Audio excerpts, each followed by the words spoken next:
ሰላም ጤና ይስጥልን አድማጮቻችን እንደምን ሰምታችኋል ሰላምታችን ከያላችሁበት ይድረሳችሁ ያለን የሳምንቱ አርብ ተዘጋጅቶ የሚቀርብላችሁ የሰይፈ ነበልባል የሬዲዮ ፕሮግራም ነው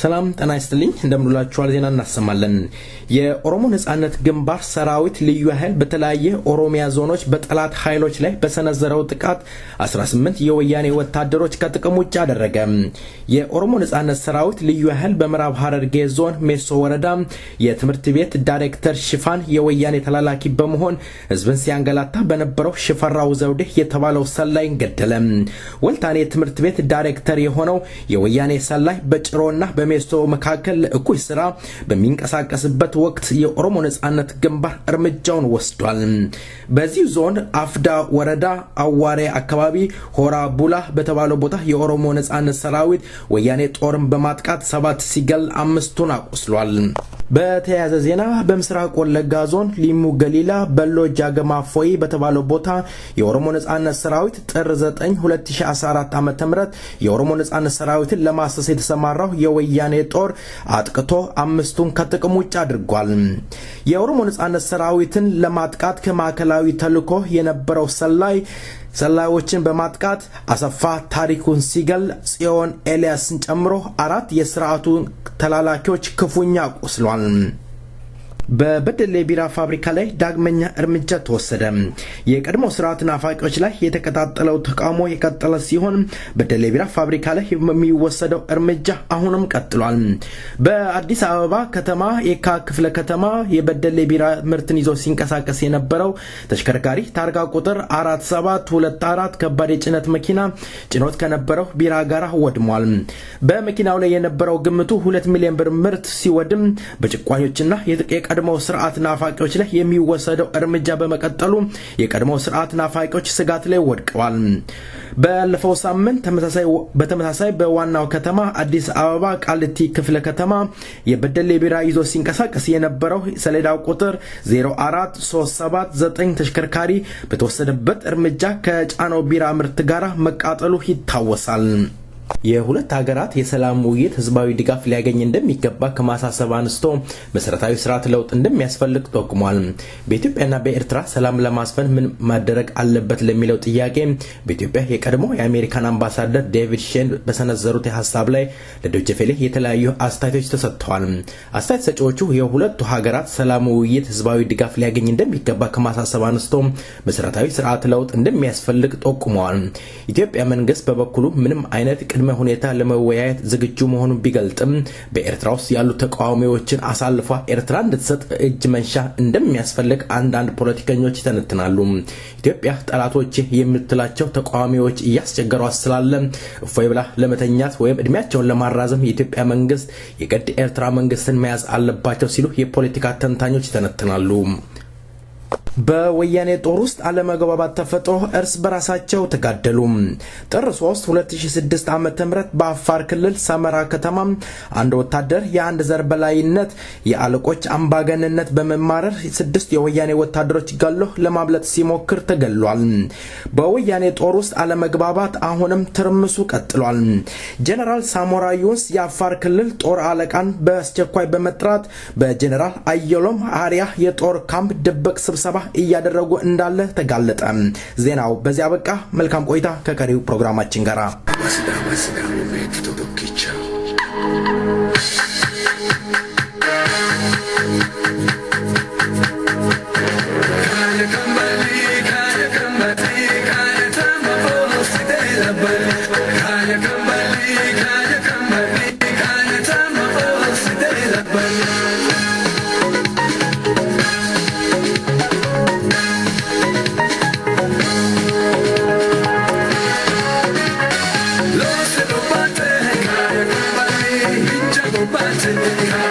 ሰላም ጤና ይስጥልኝ የተከበራችሁ አድማጮቻችን እንደምን ውላችኋል አንዳንድ ፖለቲከኞች ሲናገሩ ማቆሚያ የላቸውም ኢትዮጵያ አንድነትን ሊንዱ የተነሱ ህዝቦች ተነስተዋል በ21ኛው ክፍለ ዘመን ብለው በድፍረት ሲናገሩ እንሰማለን በተለይ የፓልቶክ ክፍሎችማ ጆሮ እስከሚጠልዙ ድረስ ብዙ ያወራሉ ማቆሚያ ያላቸው በተለይ የኦሮምኛ ቋንቋ የሀገር ወይም የብሔራዊ ቋንቋ ከሆነ ደማችን ይፈሳል እንታገላለን ሲሉ በድፍረት ይናገራሉ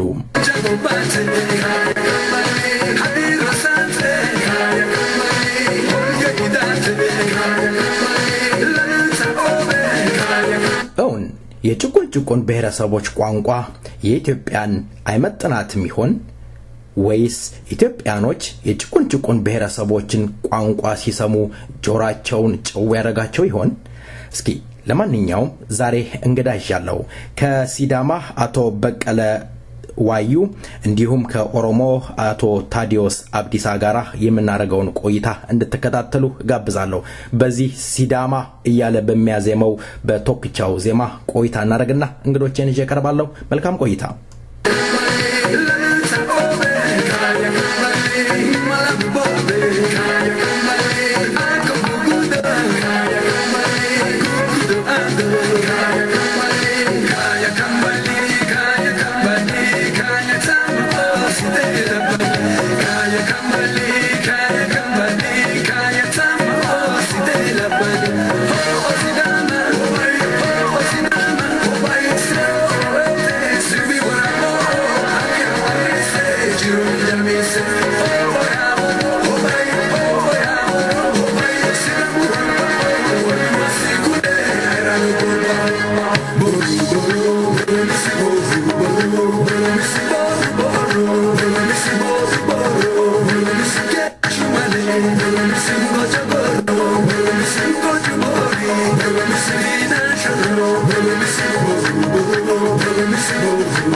ተወዳጁን ድምጻዊ ከልብ እናመሰግናለን እንግዶቼ ጥሬን አክብራችሁ ስለተገኛችሁ በሰይፈ ነበልባል ሬዲዮ ዝግጅት ክፍልና እንዲሁም በአድማጮቼ ስም ከልብ አመሰግናለሁ እንኳን ደህና መጣችሁ ሰላም እኔም አመሰግናለሁ ተናስተልኝ እንኳን ደህና ቆየህ በሰላም ነህ በቄ ኬሮብ ይያለው መልካም እንግዲህ እንግዶቼ ወደ ውይይቱ እንገባለን በመጀመሪያ የሰማነው ዜማ በእውነቱ እጅግ ደስ የሚል ጥሩ እንቅስቃሴ ለሚያደርገው በቄ ትንሽ ስለ ዘፈኑ ትገልጽልን ይሆን ምናልባት እንደው ትርጉሙን ታውቀዋለህ ብዬ ነው አዎ ይሄ ዘፈኑ አለ አይደል በጣም በደስታ ጊዜ የሚጨፈር ነው ያው የከረንቱ አይነት ዘፈን ነው እና ድሮ አባቶቻችን አላል ትልቅ ጀብድ ሰሩ እንደሆነ በድል ገቡ እንደሆነ ጥሩ አጋጣሚ ገጥማቸው ጠላቶቻቸውን አሸንፎ እንደገቡ የሚገልጽ ነውና አሁን ያን እንትን ብሎ ነው የሚናገረውና በጣም ደስ የሚል ነው እድላም ናቸው እድል ያላቸው ሰዎች ናቸውና ጥሩ አጋጣሚ የሚጠብቀው ጀግና ህዝብ ነው የሚለው እንግዲህ ያው ህዝቡን ያሞጋገደ ነው ጫወታ መልካም ቶክቻውን እንግዲህ እናመሰግናለን ምናልባት ከሰማን 713 298 7575 ሃሎ በለን ቶክቻው ወደ ጥያቄዎቼ አመራለሁ እንግዶቼ እንግዲህ ቅድሚያ ታዲዮስ ተመልስልኛል የጭቁን ብሔረሰቦች ትግል ከምን ደርሷል አሁን ያለበትን እስኪ ትገመግምልኝ ይሆን እሺ እዩብ አመሰግናለሁ እንግዳንም አቶ በቀለን ላመሰግን እወዳለሁ የጭቁን ብሔረሰቦች ትግል መጀመሪያ ትንሽ በርካታ አመታቶችን ያስቆጠረ ቢሆንም ዳሩ ጥቂቶች ግን የጭቁን ብሔረሰቦችን በኢትዮጵያ ውስጥ በተለይ ስለ ቋንቋቸው ስለ ባህላቸውና ስለ ማንነታቸው ሲታገሉ ወደ ሌላ ቦታ በመጠምዘዝና እንዳልሰሙ በመሆን እና በማለፍ ጊዜያቶች አመታቶችም ተቆጥረዋል ማለት ይቻላል ነገር ግን የዛች ሀገር ብሔረሰቦች በተለይ የተጨቆኑ ብሔሮች ማንነታቸውና ባህላቸው ቋንቋቸው ተረግጦ ለዘመናት መኖሩን ሁላችንም እዛች ሀገር በብሔር ተደራጅቶ ሲንቀሳቀስ የነበረው ህዝብ በተክላላ ያቋል ማለት ይቻላል ነገር ግን ነፍጥ አንግበው ያችን ሀገር ሲያስተዳድሩ የነበሩት ገዢ መደቦች የዛን የብሔር ጭቁን ጥያቄ በመርገጥና በመጨፍለቅ ለዘመናት ቢሞክሩም ነገር ግን አባቶቻቸው ያንን የተከሉትን ዘር እየበቀለና እየጎመራ በመሄዱ ምክንያት ዛሬ ለማንነታቸው ለባህላቸው ለቋንቋቸውና ለታሪካቸው አልፎ ተርፎም ደግሞ ለሀገራቸው በተወለዱበትና ባደጉበት ጭምር እየታገሉና እንደውም ጠላት ፊት እየቆሙ አይ እኔ እኮ ማንነቴን ሊረግጥና ሊያጠፋ የሚመጣን ፊት እጋፈጣለሁ ብለው እየታገሉና ከዳር ተዳር ብሔረሰቦች እየተንቀሳቀሱ መሆኑን ነው እንግዲህ የሚያመላክተው ነውም ደግሞ የሚያሳየው ይሄንን ነው ብዬ ነው የምገምተው መልካም አቶ በቀለ ወንድሜ እንዳለው በጣም ኢትዮጵያ ጭቁን ብሔረሰቦች ከጭቆና ለማላቀቅ በጣም ረጅም ጊዜ የወሰደ ትልቅ ትግል አድርጓል አሁንም እንግዲህ እያደረጉ ናቸው እንደምናውቀው ይሄን የሚያደርጉት ባህላቸው መከበር እንዳለበት በማንነታቸው ኮርቶ በዛ በሀገር በኢትዮጵያ ማንነታቸውን እንደማስከበር ነው በቋንቋቸውም እንደዚሁ ማንነታቸውን ለመግለጽ በመፈለግ ነው ትልቅ ብዙ ትግልን እያደረጉ ቆዩት እንግዲህ ይሄ ትግል ዛሬ የት ነው ያለው እንዴት ነው ያገኙት ብለን በምንበት ጊዜ ለመጀመሪያ ጊዜ እንግዲህ ትግሎችን በኦሮሞ በሌሎችም ብሔረሰቦች እየተደረገው ቆየው የጭቆና ትግል ትንሽ በመጠኑ እንደተባለው ያው ትግሉ ለዛ ላለፉት ጨቋኝ መንግስታት መውደቅ ምክንያት ሆኗል እነዛን እንግዲህ በነፍጥ በጣም ከፍተኛ አንተን የያዙት ወደ ራሳቸው በማድረግ የብዙሃኑን የትግሉን ፍሬ ትንሽ ብቻቸውን መቋደስ አይነት ነገር ነው የምታየው ይሄ በዚህ በወያኔ ስርዓት የምናየው ይሄ ነው እንግዲህ ያው ትግሉ ነበር ያ ትግሉ ለሁሉም የትግል አጋሮች ያንን ስርዓቶችን ጭቆናን ለመጣል በጣም ጥረት አድርጓል እነዛ ጭቆና ከጣሉ በኋላ የሆነው ፍሬው በነፍጥ ትልቁን አካል ይዞ ነው የሚገኘውና ሌሎቹ የተጨቆኑ ብሔረሰቦች ትግል እስቲል አሁንም እንደቀጠለ ነው። ዛሬም ያው ተጨቆንኩ ብሎ ከእነሱ ጋር ትግል እንደቀጠለው ብቻውን ወስዶ የአንበርሻ ብቻ ወስዶ ሌላው አሁንም ትግሉ እንደቀጠለ ነው የምናየው እና ትግል ላይ ነው ማለት ይቻላል። እንግዲህ ትግሉ አልቆመም እስካሁን። መልካም እናንተ ያላችሁኝ ያላችሁት በኢትዮጵያ ውስጥ የነበረው ጭቆናን ለመገርሰስና ቋንቋቸውን ባህላቸውን ማንነታቸውን ለማረጋገጥ ትግል ላይ እንዳሉ ነው እየገለጻችሁልኝ ያላችሁት። በሌላ በኩል ደግሞ የሚገለጽ ነገር አለ። ይሄ ቋንቋው አንድነታችንን አሳጥቶናል። ለዛች ሀገር የሚጠቅመው አንድነት ሊመጣ የሚችለው በቋንቋ በዞን በክልል መከፋፈል ሳይሆን አንዱ ሆኖ መኖር የግድ አለብን ብለው በኢትዮጵያ አንድነት የሚያምኑ ወገኖች ይናገራሉ። ምናልባት እናንተ የምትሉትና እነሱ የሚሉት አይቃረንም? ቋንቋው መከፋፈል ወይም አንድነትን አላሳጣም?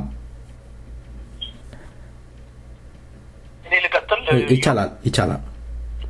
እሺ አይደለም፣ እንደዛ አይደለም። እነሱ እንደሚናገሩትና እነሱ እንደሚያወሩት አይደለም። በመነገራችን ላይ የኦሮሞ ህዝብ ትግልም ሆነ ሌሎቹ የብሔር ብሔረሰቦች ትግል የተጀመረው ወይም የሚካሄደው አንደኛውን ብሔር አንዱ ጉልበቱን አፈርጥሞ መጥቶ ለመግዛትና ለማንበርከት አይደለም። ትልቁ ነገር መታወቅ ያለበት ነገር የኦሮሞ ህዝብ ትግል ሲጀመር የራሱን መብት ማስከበር የሚል ትግል ነው የተጀመረው እንጂ የብሔር እዛ ሀገር ውስጥ ያሉ ብሔሮችን ጨፍቆ እኔ ጉልበተኛ ነኝና እየቀጠቀጥኩ ገዛለሁ ብሎ የተነሳም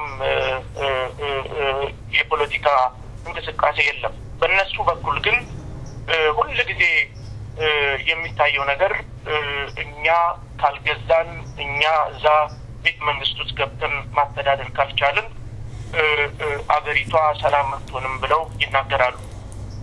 ልብ ማለት ያለብን ነገር አለ።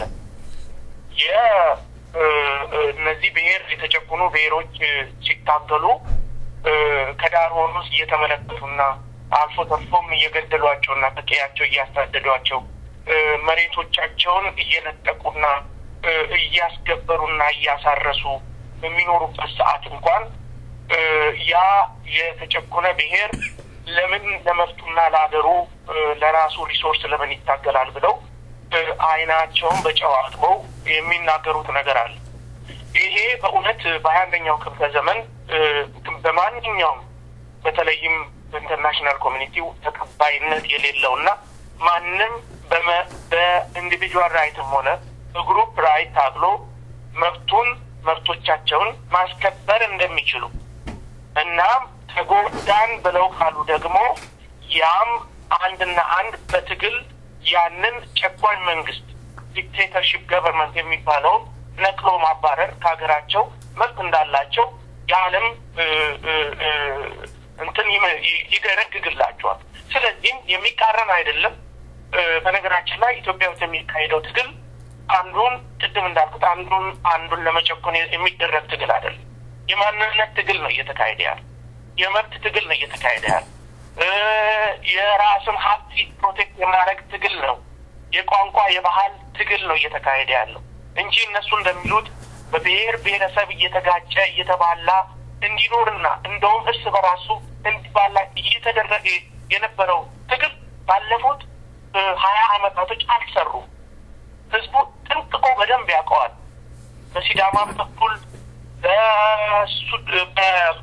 በሶማሌውም በኩል በኦሮሞ በኩል እኛ ወንድማማቾች ነን፣ የኩሽ ዘሮች ነን፣ እናውቃለን። በደንብ ታሪካችንን ጠንቅቀን ስለምናውቅ እነሱ የሚዘሩት ፍሬ አላፈራላቸውም በአጠቃላይ እና እውነት ለመናገር እነሱ የሚናገሩት ነገር የሚያስቅም አንዳንዴ እንደውም ቁጭ ብሎ ለሚያዳምጣቸው ሰዎች እነዚህ ሰዎች ምን እያሉ ነው? እንደውም ኢትዮጵያን ጠንቅቀው የሚያቋትም አልመሰለኝም። ዝም ብለው በመላምት ነው እስከዛሬም ያንን ህዝብ እየረገጡና እየጨቆኑ ሲያስተዳድሩት የነበረው ብዬ ነው የማስበውና እርስ በራሱ የሚቃረን አይደለም። እንደውም ባህልንና ቋንቋን የማስከበር መብት ካንተ ነው እንጂ የሚመጣው ከነሱ ይመጣል ብዬ አላስብምና ይሄንን ነው የምለው እኔ። መልካም አቶ በቀለ። አዎ እንግዲህ እኛ ባህል ይሄ ኢትዮጵያ ውስጥ ያለው እኛ ስለ ሁሉም ብሔረሰቦች መብት፣ ስለ ሁሉም ብሔረሰቦች ቋንቋ፣ ስለ ሁሉም ብሔረሰቦች ባህል፣ ስለ ሁሉም ብሔረሰቦች እኩልነት መጠበቅ በእውነቱ በጣም ማንንም ሊያንገበግበው የሚገባና በኢትዮጵያ አንድነት ላይ ትልቅ ተጽዕኖ ያደርጋል ብሎ ማንም ማመን የሚገባው ጉዳይ አይደለም። ምናልባት ጤናማ ያልሆነና ብሎም እንግዲህ እንደምናውቀው እነዚህ ሰዎች ተገሎና እንትን ብለው በቃ ተረስቶ የነበሩ ሰዎች ወይም ብሔረሰቦች በመሆናቸው እነዚህ ለምን ወጡ ከምን መንፈስ የመነጨ ካልሆነ በስተቀር እውነቱን ለመናገር ይሄ ዛሬ ተነስቶ ብሔረሰቦች የራሳችን መብት ይከበር፣ ቋንቋችንን በአግባቡ እንጠቀም የሚለው ነገር ለኢትዮጵያ መገንጠል ወይም ለኢትዮጵያ መከፋፈል ምንም ምክንያት ነው ብዬ አይደለም። ይልቁንስ ትልቁ የኢትዮጵያ ችግርና የኢትዮጵያ መበታተር ወይም የኢትዮጵያ አንድነት መፋለስ እየመጣ ያለው እነዚህ በዚህ መንፈስ በሚያምኑ ሰዎች አለ አይደል? በቃ እነዚህ ዛሬ ብሔረሰቦች መከበራቸው ወይም ጭቁን ህዝቦች መታገላቸው እንታገል በጭቆናቸው እንታገል ማለታቸው በኢትዮጵያ አንድነት ላይ አደጋ አምጥቷል የሚለው ነገር ከእውነት የራቀ ነገር።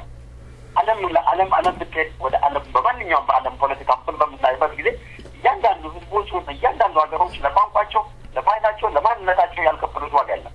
ኢትዮጵያ ውስጥ ያለው ብሔረሰብ እንደ ጭቁን ብሔረሰብ ድምፁን ለማሰማት ያላደረገው ጥረት የለምና ይሄ መከበር አለበትም። ማክበር የሚጀምረው ወይም መከባበር መተሳሰብ የሚጀምረው እያንዳንዱ ቫራይቲ ኦፍ የሆነ ካልቸር ወይም እነዚህ ያሉ ነገሮች ሲታከብሩ እነዚህ ሰዎች ማክበር ስላቃታቸው በዚህ ምክንያት ነው ይሄንን እንግዲህ አፍራሽ መንፈስ አድርጎ ሁሉ እየወሰዱ ያሉትና ይሄ ደግሞ በጣም እነዚህ ሰዎች እስካሉ ድረስ ኢትዮጵያን እስከገነባ ድረስ እና በኢትዮጵያ አንድነት እነሱም እስካመኑበት ድረስ እነሱም አምኖ ተቀብለው አብሮ መሄድና ለእያንዳንዱ ብሔረሰብ ቋንቋ፣ ባህል ቦታ መስጠት ይችላቸዋል ብዬ ነው ማምነው። ስለዚህ በእኛ በኩል ሳይሆን እንደውም ትልቁ ችግር የኢትዮጵያን አንድነት ወደ አንድነት የማመጣው በእነሱ በኩል የምነሳው ይሄ በጣም ከእውነት የራቀ ጉዳይ ነው የሚመስለኝ። ከሰምቴ እንዳለው ያን የኢትዮጵያ ብሔረሰቦች ለአመታት ለሚት አመታት ተጨቆኑ በነበሩበት ጊዜ ለምንድን ነው እነዚህ ለምንድን ተጨቆኑት? በኢትዮጵያዊነታቸው መኩራት አለባቸው፣ በኢትዮጵያዊነታቸው እንዲህ መሆን አለባቸው የሚሉ ዛሬ ጽንፈኛ ወገኖች ተነስቶ እነሱ ባገኙት ትንሽዬ ወጋገን ቀንቶ እንደዚህ አይነት የሚናገሩ ብናገሩ ያምርባቸው ነበር። ስለዚህ እነሱም አልተናገሩም፣ ለእነሱ ተቆራቋሪዎች አልነበሩም።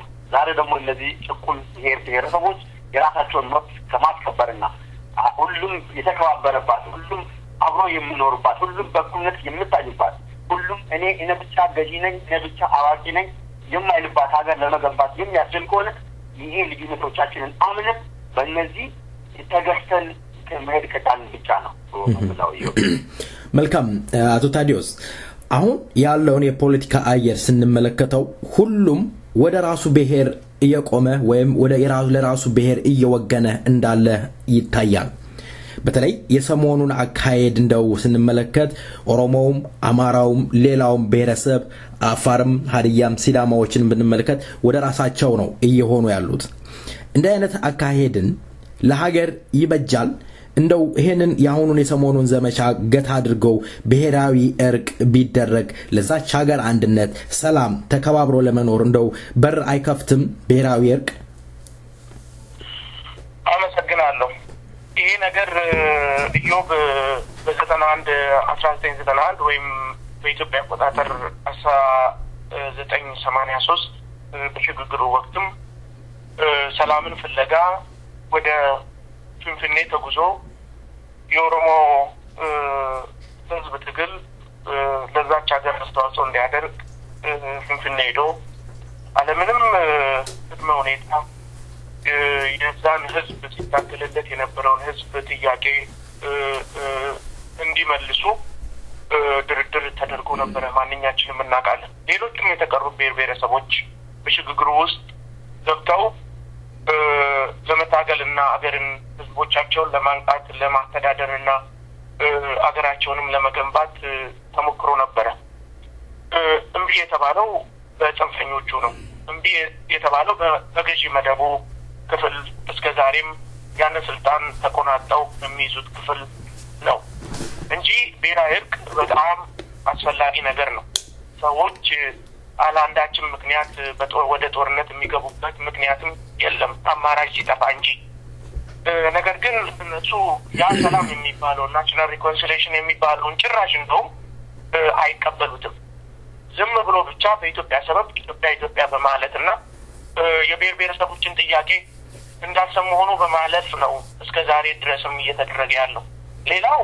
ሁሉም ወደ የብሔሩ ይወጣል ባልከው ነው ለምሳሌ እኔ ኦሮሞ ነኝ የኦሮሞን ህዝብ ትግል ባይነ ቁራኛ የተከታተልኩ ከሌላው ጋራ አብሬ ከብሔር ብሔረሰቦች ጋራ የመታገሉ ነገር ያለ ሆኖ ነገር ግን በብሔሬ በዛ በብዙሃኑ ህዝብ ውስጥ ነው እንግዲህ ትግሉ ያካሄድኩና ማካሄደው ማለት ነው ስለዚህ እያንዳንዱ ብሔረሰብ ለምን ናሽናል ሪኮንሲሊየሽን አይፈጥርም ብለላልከው ነገር በእነሱ በኩል በሩ ዝግ ሲሆን በእኛ በኩል ግን ሁሉ ጊዜም ቢሆን ክፍት ነበረ ክፍት ይሆናል ማለት ነው ስለዚህም ሰው ወዶ አይደለም ወደ ጦርነትም የሚገባው ወዶ አይደለም ራሱን ለመከላከልም የሚሄደው ማለት ነው ልብ ብለህ ከሆነ ምናልባት እንግዲህ መጨረሻ ላይ የምትመጣበት ከሆነ አላውቅም እንጂ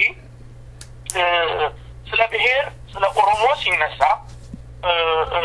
አማራ እንወክላለሁ ብለው የሚናገሩ ሰዎች አሉ ለምሳሌ ሞረሽ ያካሄደ ያለውን ነገር ለሁላችንም የቅርብ ጊዜ ትዝታ ነው በእውነት በጣም በሚዘገንን ሁኔታና በጣም በሚያስጠይፍ ሁኔታ አቶ ተክሌንሻው የተባለ ግለሰብ የጻፈውንና በኢሳት ቴሌቪዥን የሰጠውን ቃለ መጠይቅም ሰምተናል አድምጠናል በጣም የሚያስነውርና የሚያስጠይፍ ነው በነገራችን ላይ ህዝቦች የሚታገሉት ቅድም እንዳነሳሁት ብሔሮችን ለመጨቆን አይደለም አንዳችም የኦሮሞ ታጋይ አንድን ብሔር አንስቶ ሲያቋሽሽ ሰምተህ የምታውቀው መቼም ትዝብቱ ለህዝቡ ነው መተው ያለው ይሄ ግለሰብ ግን ወጥቶ ሳያፍር በቴሌቪዥንና በራዲዮ እንዲሁም በጽሁፍ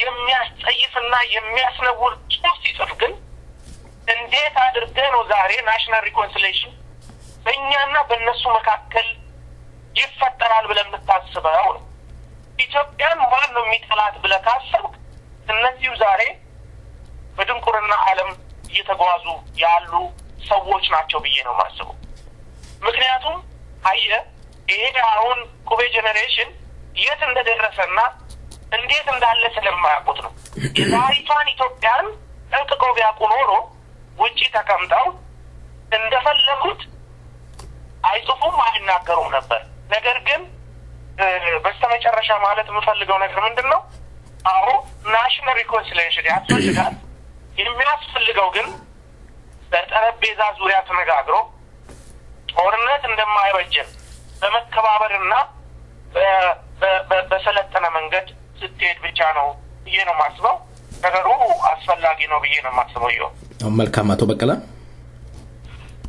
እኔ ከአንተሉ ለጀምርልና ይየው በተወለ ሁሉም ለብሔሩ ያደላል እንግዲህ እኔ የራሴን ህዝብ ጭቆናና ምን ያህል እንደተጨቆነ በዛች ምድር ላይ ምን ያህል ዋጋ እንደከፈለ የኦሮሞ ልጅ ደግሞ ኦሮሞ ህዝብ ነው ምን ያህል ዋጋ እንደከፈለ በኦሮሞነቱ ምን ያህል አንገቱን እንደደፋ የሚያውቀው ኦሮሞ ህዝብ ነው ስለ አማራ መጨቆን የሚያውቀው አማራ ህዝብ ነው ይሄን ስናረግ እያንዳንዳችን በግለሰብም ስለማደርኩ ጭቆናችንን ለመጋፈጥና ጥረት እናደርጋለን በግለሰብ የምናደርገው ወደ ጋራ አፍተን በዚህ ነው ትግሎች የሚቀጥሉ ትልቁ ነገር የምናደርገው እኔ ስለ ሲዳማ ችግር እኔ ጠንቅቆ በጣም የሚያውቅ ላይኖር ይችላል እኔ ግን ያንን አጎላለሁ ያንን ሌላም ከሚያጎላ ጋር አብረን መታገልና ወደ አንድ ቦታ ወደ አንድ ግብ መድረስ እኮ ይሄ ከምንም ከመጥፎ መንፈስ የመነጨ ነገር አይደለም ይሄ እንደው መበረታታት ያለበት ጉዳይ ነው ልማቱም ሆነ ችግሩም ሆነ ሁሉን የሚያውቀው እያንዳንዱን የአካባቢ ህብረተሰብና የአካባቢው ተወላጅ ነው። በዚህ ካመን እያንዳንዱ ሰብስበን የሀገሪቷን ችግር ልንፈታ ወይም ወደ መፍታቱ የማንመጣበት አጋጣሚ የለምና እኔ በእውነት ነው የምልህ በጣም ወደ ብሔረሰብ ማድላት ሳይሆን ያለውን የኢትዮጵያ ችግር ካለበት ሳይቀር ወደ አንድ ጠረጴዛ የማምጣት ጉዳይ አይነት ተደርጎ መወሰድ አለበት በዚህ አይነት በሚያስቡ ሰዎች። ስለዚህ እኔ በዛች ሀገር ያለኝ ራዕይ የነም ህዝብ በጣም እኩልነት ኖሮት ሌላም እንደዛው ተከባብሮ አብሮ የሚኖርባት ሀገር እንድትፈጠር ነው ፈልገው።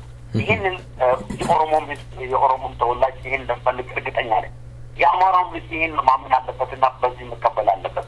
ሌላም ጭቁን ብሔረሰቦች በዚህ ነው ማመን አለበት።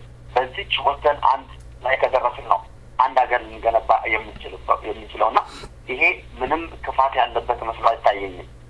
ሌላው ብሔራዊ እርቅን በተመለከተ ለዛች ሀገር ብሔራዊ እርቅ በጣም ወሳኝ ነገር ነው።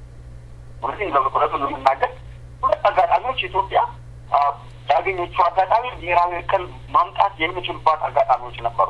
መጀመሪያው ኢትዮጵያ ህዝቦች ተጨቁነው የቆዩበት የንጉሳዊ አገዛዝ በተወገደበት ማግስት የነበረው የደርግ መንግስት በኢትዮጵያ እርቀ ሰላም ማምጣት ነበረበት። ምክንያቱም የኦሮሞ ህዝብ ተጨቁኖ ነበር። በጣም የምታውቀው ከምኒልክ ጀምሮ ሲደረጉ የነበሩ ጭቆናዎች በዛ በኢትዮጵያ ህዝብ ውስጥ ባለ ህዝብ ላይ ያረፉ በጣም ዘግናኝ ዛሬ የኢትዮጵያን አንድነት ያደረገውም ኃላፊነቱን ማይወስድበት ሌላውም የሚያንገፈግፍበት ጉዳይ የኢትዮጵያን አንድነት ቶሎ ወደማንደርስበት ያደረገው ይሄ ምክንያት ያን መቋጨት የተነበረበት ጉዳይ። ሁለተኛ እንግዲህ አጋጣሚውን አግኝቶ የመጣው የወያኔው መንግስት መልካም አጋጣሚ ነበር። ምንድን ነው ማስታረቅና ብሔራዊ አንድነት ይሄ እንትን ማምጣት ይችል ነበር። ግን እሱ ራሱ በቀለኛ መንግስትና ራሱ የደረሰበትን ስቃይ በሌላ ላይ ለመደምሰስ የመጣ መንግስት በመሆኑ ምንም አጋጣሚውን አልተጠቀመም። ይሄንን ነው ምንላል። ይሄ እንግዲህ በእነዚህ አጋጣሚዎች ያጣነው ነው። ስለዚህ በመሪዎች በኩል ይደረግ የነበረው ነው። እንግዲህ እርቀ ሰላም መምጣት አለበት፣ አንዱ በመሪ በኩል መምጣት አለበት። እንግዲህ ማንዴላን አይተህ እንደሆነ ማንዴላ መጣ፣ ስልጣን ያዘ። ህዝብ የደቡብ አፍሪካ ህዝብ ያሳለፈበት ህይወት እንግዲህ በጣም ዘግናኝ ህይወት ነበር። ያንን ሁሉ ሃይማኖት መሪዎቹም እሱም ህዝብ በቃ ለአንድና ለመጨረሻ ጊዜ እዚህ ገርኩም ብለው አቆሙ። ይሄ ሲቆም እነዛ ነጮችም እኛ አሁንም መግዛት አለብን የሚል ነገር አላነሱም። እኛ ለእናንተ ልጆች የሚል ነገር አላነሱም። የደቡብ አፍሪካ ህዝብም እኛ ተጨቁናችሁ ለነበራችሁ ሰዎች የሚል ነገር አላነሱም። በአንድ መንፈስና በአንድ እንትን ስለቀጠሉ እርቅ ወርዷል። የዓለም ዝነኛ ሀገርና የዓለም ዝነኛ መሪ ሆኖ ድርሻውን ወስዶ ያለፈ መሪ ነው ሆኗል። ህዝቡም ደግሞ እኔ በኔ በኩል ህዝቡም ትልቅ ህዝብ ነው ብዬ ነው ማምና።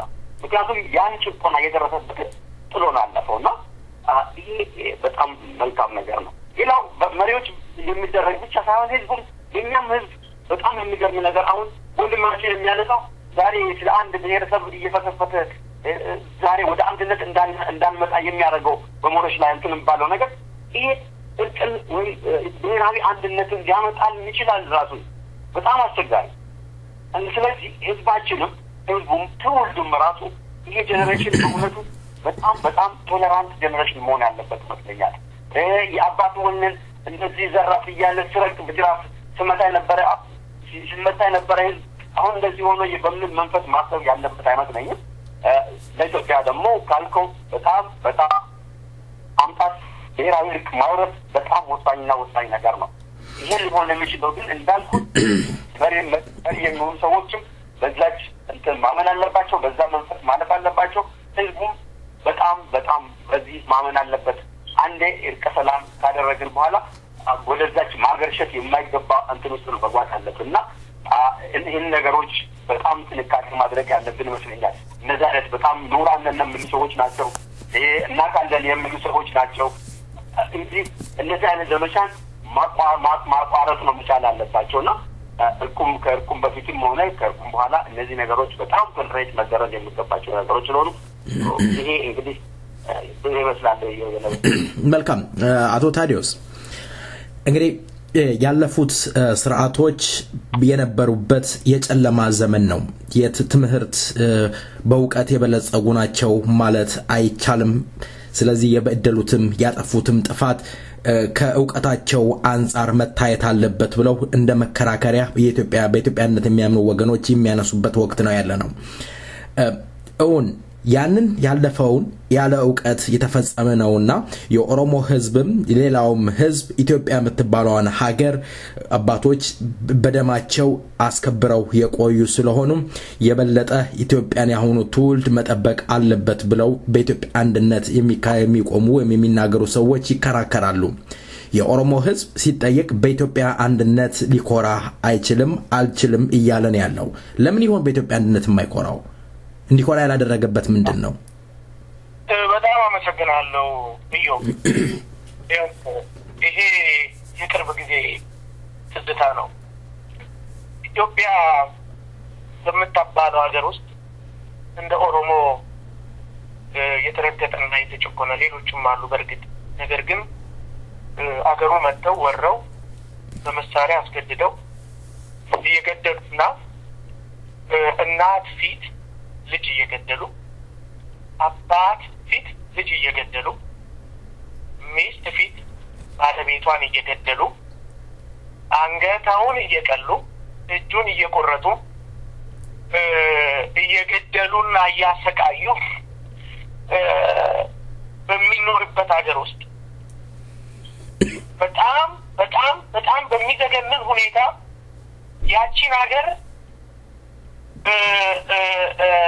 እንዳንኖርባት ተሞክሯል በነገራችን ላይ እንዳንኖርባትና ቢቻል ያንን የኦሮሞ ቋንቋም ለማጥፋት በጣም በርካታ ነገሮች በርካታ ቁጥር ስፍር የሌላቸው ነገሮች ይሰራ እንዴት ብዬ ነው እኔ አንተ ኢትዮጵያዊ ነህ ስትለኝ ኢትዮጵያ ሀገር ያልተማርኩባት መድሎ የሚደረግባት አባቶቼ ወንድሞቼ የተገደሉባት እህቶቼ የተደፈሩበት ሀገር ውስጥ ሰላም ሳይፈጠር እንዴት አድርገህ ነው በኢትዮጵያ ስም እመን የምትለኝ እኔ በመጀመሪያ ማንነቴን አውቄ የማድግ ቢሆን ኖሮ ምንድነው ኢትዮጵያ ለኔ ኦፈር ያደረገችኝ ነው በአገር አንድ ሀገር አለ ስትል በዜግነት ስታምን ያቺ የሀገር ዜጋ ሆነ የምትኖርባት አገር ደግሞ የምትሰጥ ነገር አለ የኦሮሞ ህዝብ ግን ያንን ነገር አላገኘም እውነት ለመናገር ከሚገርም ነገር ለኪሰኛው ስርዓት የራሱ መሬት እያረሰ አመቱን ሙሉ አርሶ ይከብር ነበር ያስከብሩት ነበር መሬቱን ይነጥቁት ነበር ይሸጡበት ነበር ዛሬም ያ ነገር ቀጥሏል በፍንፍኔ አካባቢ ያሉ ገበሬዎች በርካታ ገበሬዎች ሲፈናቀሉ አንድም የአማራ የፖለቲካ ድርጅት ኦሮሞዎች ከመሬታቸው ተፈናቅለዋል ኮምፐንሴሽን እንኳን አላገኙም ብሎ አንድም የአማራ ድርጅት እየተናገረው የለም ዛሬ በኢትዮጵያ ውስጥ እስር ቤቱ ኦሮምኛ ቋንቋ ይናገራል ሲባል አፋን ኦሮሞ ይናገራል ተብሎ ሲነገርና ሲጻፍ የራሳቸው ሰዎች ከእስር ቤት ወጥተው ሲመሰክሩ እንዳልሰሙ ሆኖ አልፈው ነገር ግን የኦሮሞ ወጣቶች አባቶች እናቶች ሽማግሌ ሳይቀር እስር ቤት ውስጥ እየተሰቃዩ ያለበት ሀገር ነው እኔን ነው ታዲያ ኢትዮጵያ ይሁን የምትለኝ ኢትዮጵያ ዓለምንም ቅድመ ሁኔታ ለድርድር መቀመጥ አለባት እኔ ነኝ መወሰን ያለብኝ አንተ ነው መወሰን ያለን የብሔር ብሔረሰቦች እዛ ሀገር ያሉ ኢትዮጵያ መሆን እንፈልጋለን አንፈልግም ያ ህዝብ የሚወስነው ነገር ይሆናል ማለት ነው አለበለዚያ ግን ጭፍልቅ አድርገህ የምትናገረው ኦቨርኦል ኢትዮጵያዊ ነው የምትለኝ ከሆነ አይደለውም እምልህ ከሆነ ደግሞ እኔ በዛ ውስጥ ወደ መሀል መተን ተነጋግረን ህዝብ የሚወስንበትን ስርዓት መፍጠር መቻል አለብን ማለት ነው ስለዚህም እኔ የምነግርህ ነገር ምንድነው ይሄ አሁን እየተደረገ ያለው ትግል በጠቅላላ በአጠቃላይ ማለት ይቻላል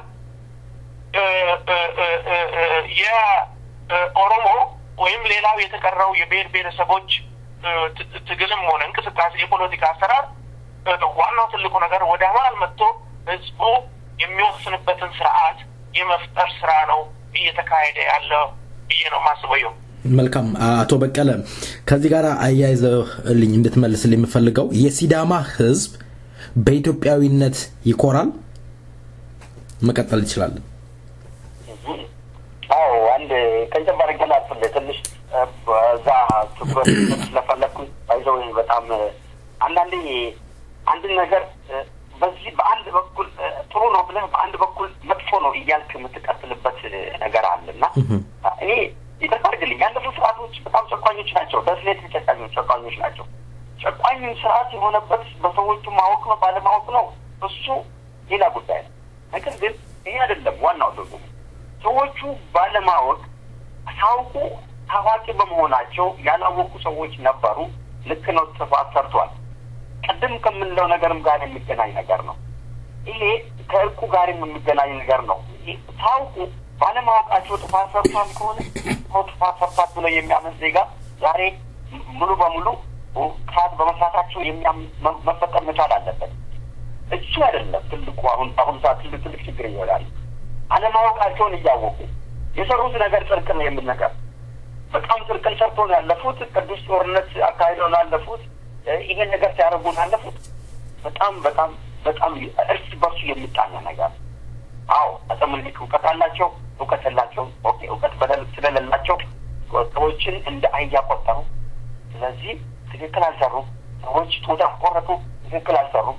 ስለዚህ ይሄ ጄኔሬሽን እዛጋ ነው ሽፍት ማድረግ ካለበት ሀሳቡ እዛጋ አዙሮ ጥሩ ሰርቷል። እንደዚህ ነበሩ። ኢትዮጵያን እንደዚህ አድርጎ ጥፍርግ አድርጎ ጨፍልቆ አንድ አድርጎ ገዙ። ጦር እንደዚህ ሄዶ ዳምጦ እንደዚህ አድርጎ ይሄ ነገር አይደለም መወራት አለበት።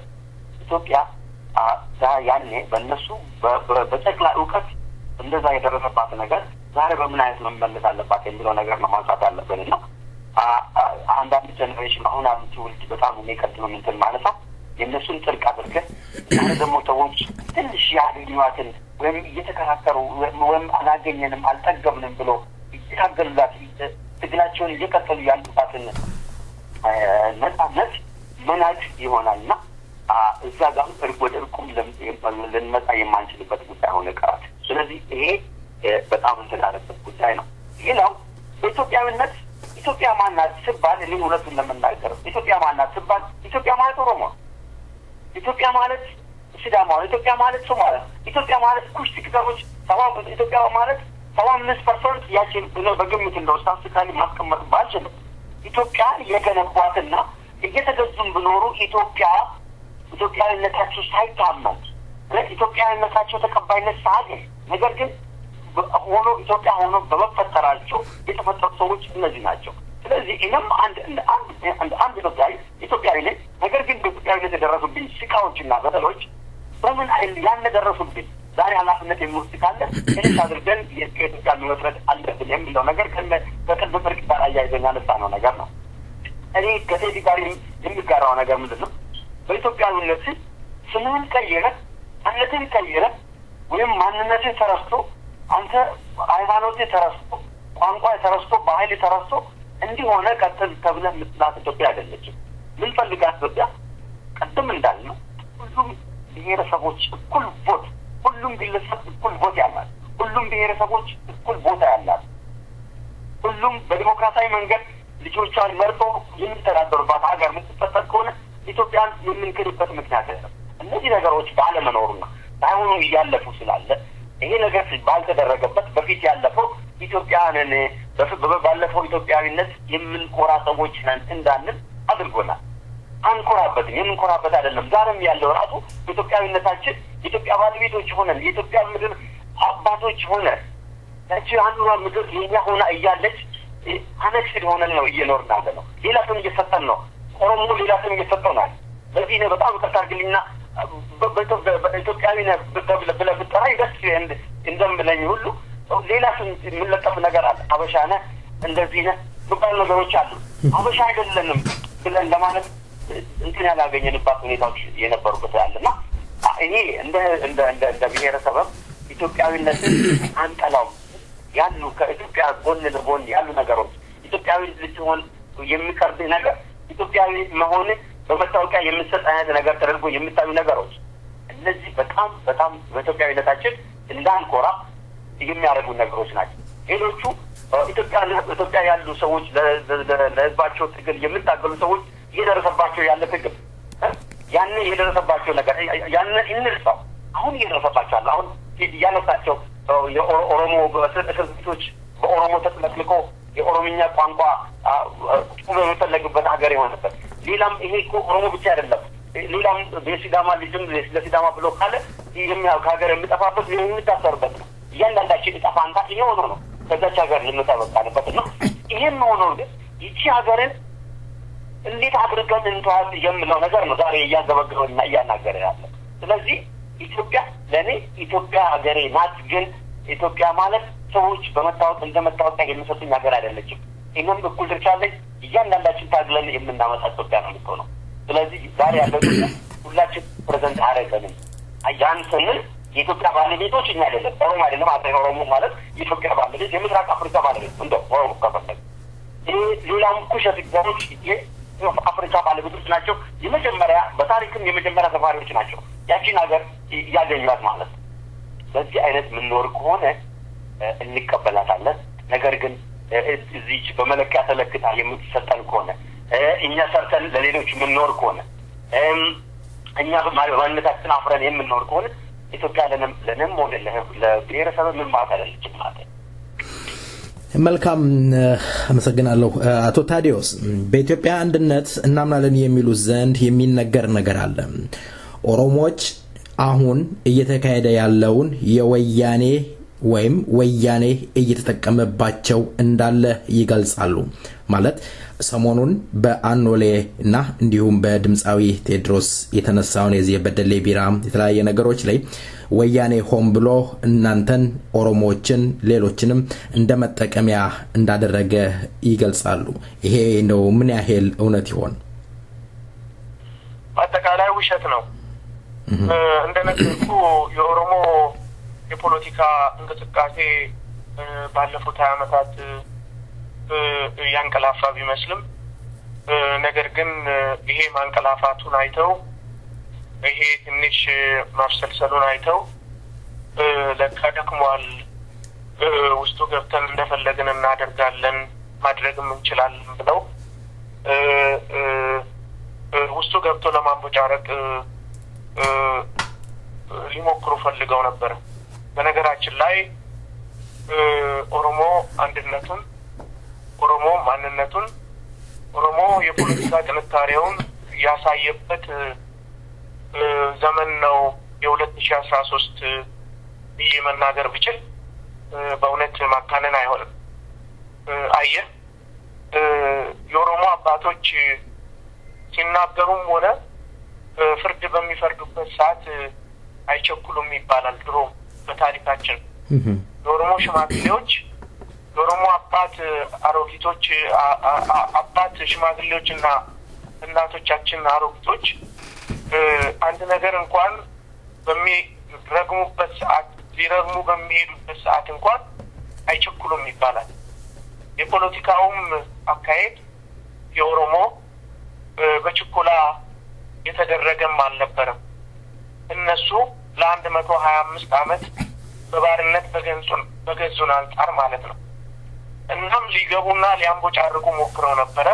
ነገር ግን ኦሮሞ በተለይ ይሄ የሶሻል ሚዲያ ተጠቃሚውም ሆነ የኮቪ ጄኔሬሽኑ መልስ ሰጥቷል። በአገር ውስጥም በውጭም የምንገኘው በጠቅላላ ኦሮሞ አንድነቱን አንድ እንደሆነና የሚካሄደው በራሱ በኦሮሞ ልጆች የፖለቲካ ሂደት እንደሆነ እንደውም ደግሞ ያ አባቶቻችንና እናቶቻችንን የገደለውን የጨፈጨፈውን መሳሪያ ለምኖ ዌል ሪከርድድ የሆነ ነገር አለ። ሰዎች አሁን እነሱ እንደሚሉት እና ተክሌንሻው እንደሚሉት አይደለም፣ ወይም አንዳንድ እየቃዡ እንዳሉ የፓልቶክ ሩሞች አይደለም። ዌል ሪከርድድ የሆነ ለፈረንሳይ መንግስት ለእንግሊዝ መንግስት መሳሪያ ስጡኝ ኦሮሞ የሚባል አልገዛም አለኝ ብሎ የጻፈው ነገር አለ እና ዝም ብለን ከመሬት ተነስተን አይደለም። እሱን ተው። እሱ የጨፈጨፋቸው ወንድሞቻችን አባቶቻችንና እናቶቻችን አጥንታቸው እኮ አልፈረሰም። ተቆፍሮ ሲለቀም እኮ እያየን ነው። በሰዎች በብዕር ስም አይደለም አኖሌ የተተከለው ጨለንቆ የተሰራው የኦሮሞ ደም ፈሶበት የኦሮሞ ልጆች አጥንት የተከሰከሰበት ቦታ ስለሆነ እንጂ አየህ እሱ ቢወጣ ታሪካችን ሞር ቢውልድ እየተደረገ ስለሚሄድ ይህንን ስለሚያውቁ ይህንን ደግሞ ጥፋታቸው ስለሆነ ጥፋታቸውን አለመቀበል ብለው ምኒልክ አባታችን ምኒልክ እናታችን ቢሉ ነገር ግን ለኛ ደግሞ ሰይጣንና ገዳያችን ደም አፍሳሽ ገዢ መንግስት እንደነበረ ነው የምናውቀው። አባቶቻችንም ያስተማሩን ይሄንን ነው። በነገራችን ላይ ምኒልክ ዛሬ ጨለንቆ ተተክሎ ሐውልቱ ለኦሮሞ ልጆች ሲተከል እነሱን አሰራቸው። ምክንያቱማ ምኒልክ የኦሮሞ ልጆችን የጨፈጨፈበት ቦታ ስለሆነ የኦሮሞ ልጆች ሄደው እዛ ይማራሉ። ባህላቸውን ታሪካቸውን የሚማሩበት ቦታ ይሆናል። እናም ነገ ተነገ ወዲያ ጊዮርጊስ ቤተክርስቲያን ፊት ለፊት የተተከለው የምኒልክ የአደም አፍሳሽ ሐውልት ተነቅሎ ስለሚጠፋ ስለሚያውቁ ዛሬ ያንን ፕሮቴክት ለማድረግ ነው የሚጮሁት ያለው ማለት ነው። ያ ምን ማለት ነው? ጨለንቆ በተተከለበት ቦታ ላይ ምኒልክ ዛሬ የኦሮሞ ልጆችን በሚሊዮን የሚቆጠር የጨፈጨፈ ፍንፍኔ ከተማ ላይ ጊዮርጊስ ቤተክርስቲያን ፊት ለፊት ቆሞ ነው ያለው። ልብ በል እነሱ አኖሌ እና ጨለንቆ የተሰራው ሐውልት ትክክል አይደለም ብለው ሲናገሩ እኛ በኩል ደም አፍሳሽ የነበረው የሚኒሊክ ሐውልት መነቀል አለበት ብለን መታገል አለብን እስከ መጨረሻው ድረስ ማለት ነው። ልብ በል ምንድነው አንድ የሚያደርጋቸው ሚኒሊክ የኦሮሞ ልጆችን በማስጨፈጨፈ እኛ ደግሞ ለተጨፈጨፉት ሐውልት ተከልን። አየ ልዩነቱ? ገዳዩም ሐውልት አለው፣ ተገዳዩም ሐውልት ተሰራለን። በምንም አይነት ሊሆን የሚችል ነገር አይደለም። ይሄንንም ስለሚያውቁት የሚኒሊክም ሞት እስከዛሬ ሐውልቱ ቆሞ እያየን ነው። እኛ ደግሞ እሱን ነቅለን እንቀብረዋለን ማለት ነው። የኦሮሞ ልጆችም ታሪካቸውን ከአኖሌ ይማራሉ። ያም ጥንካሬ ለኦሮሞ ሕዝብ ይሆናል ብዬ ነው የማስበውና ያንን መልኩ ነው ልገልጽ ለምፈልገው። መልካም አቶ በቀለ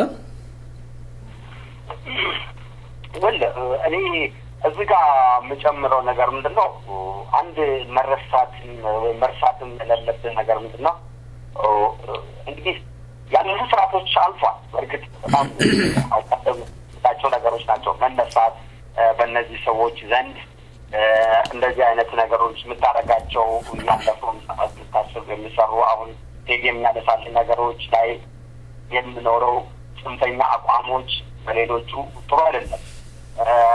እኔ ግን ማሰብ ያለብን ልክ ነው። ምኒልክ በጣም እንትን አድርጎናል። በጣም ሁላችንም ነው ሁሉም ብሔረሰብ ነው ኢትዮጵያ ውስጥ አንድም እንትን አይደለም።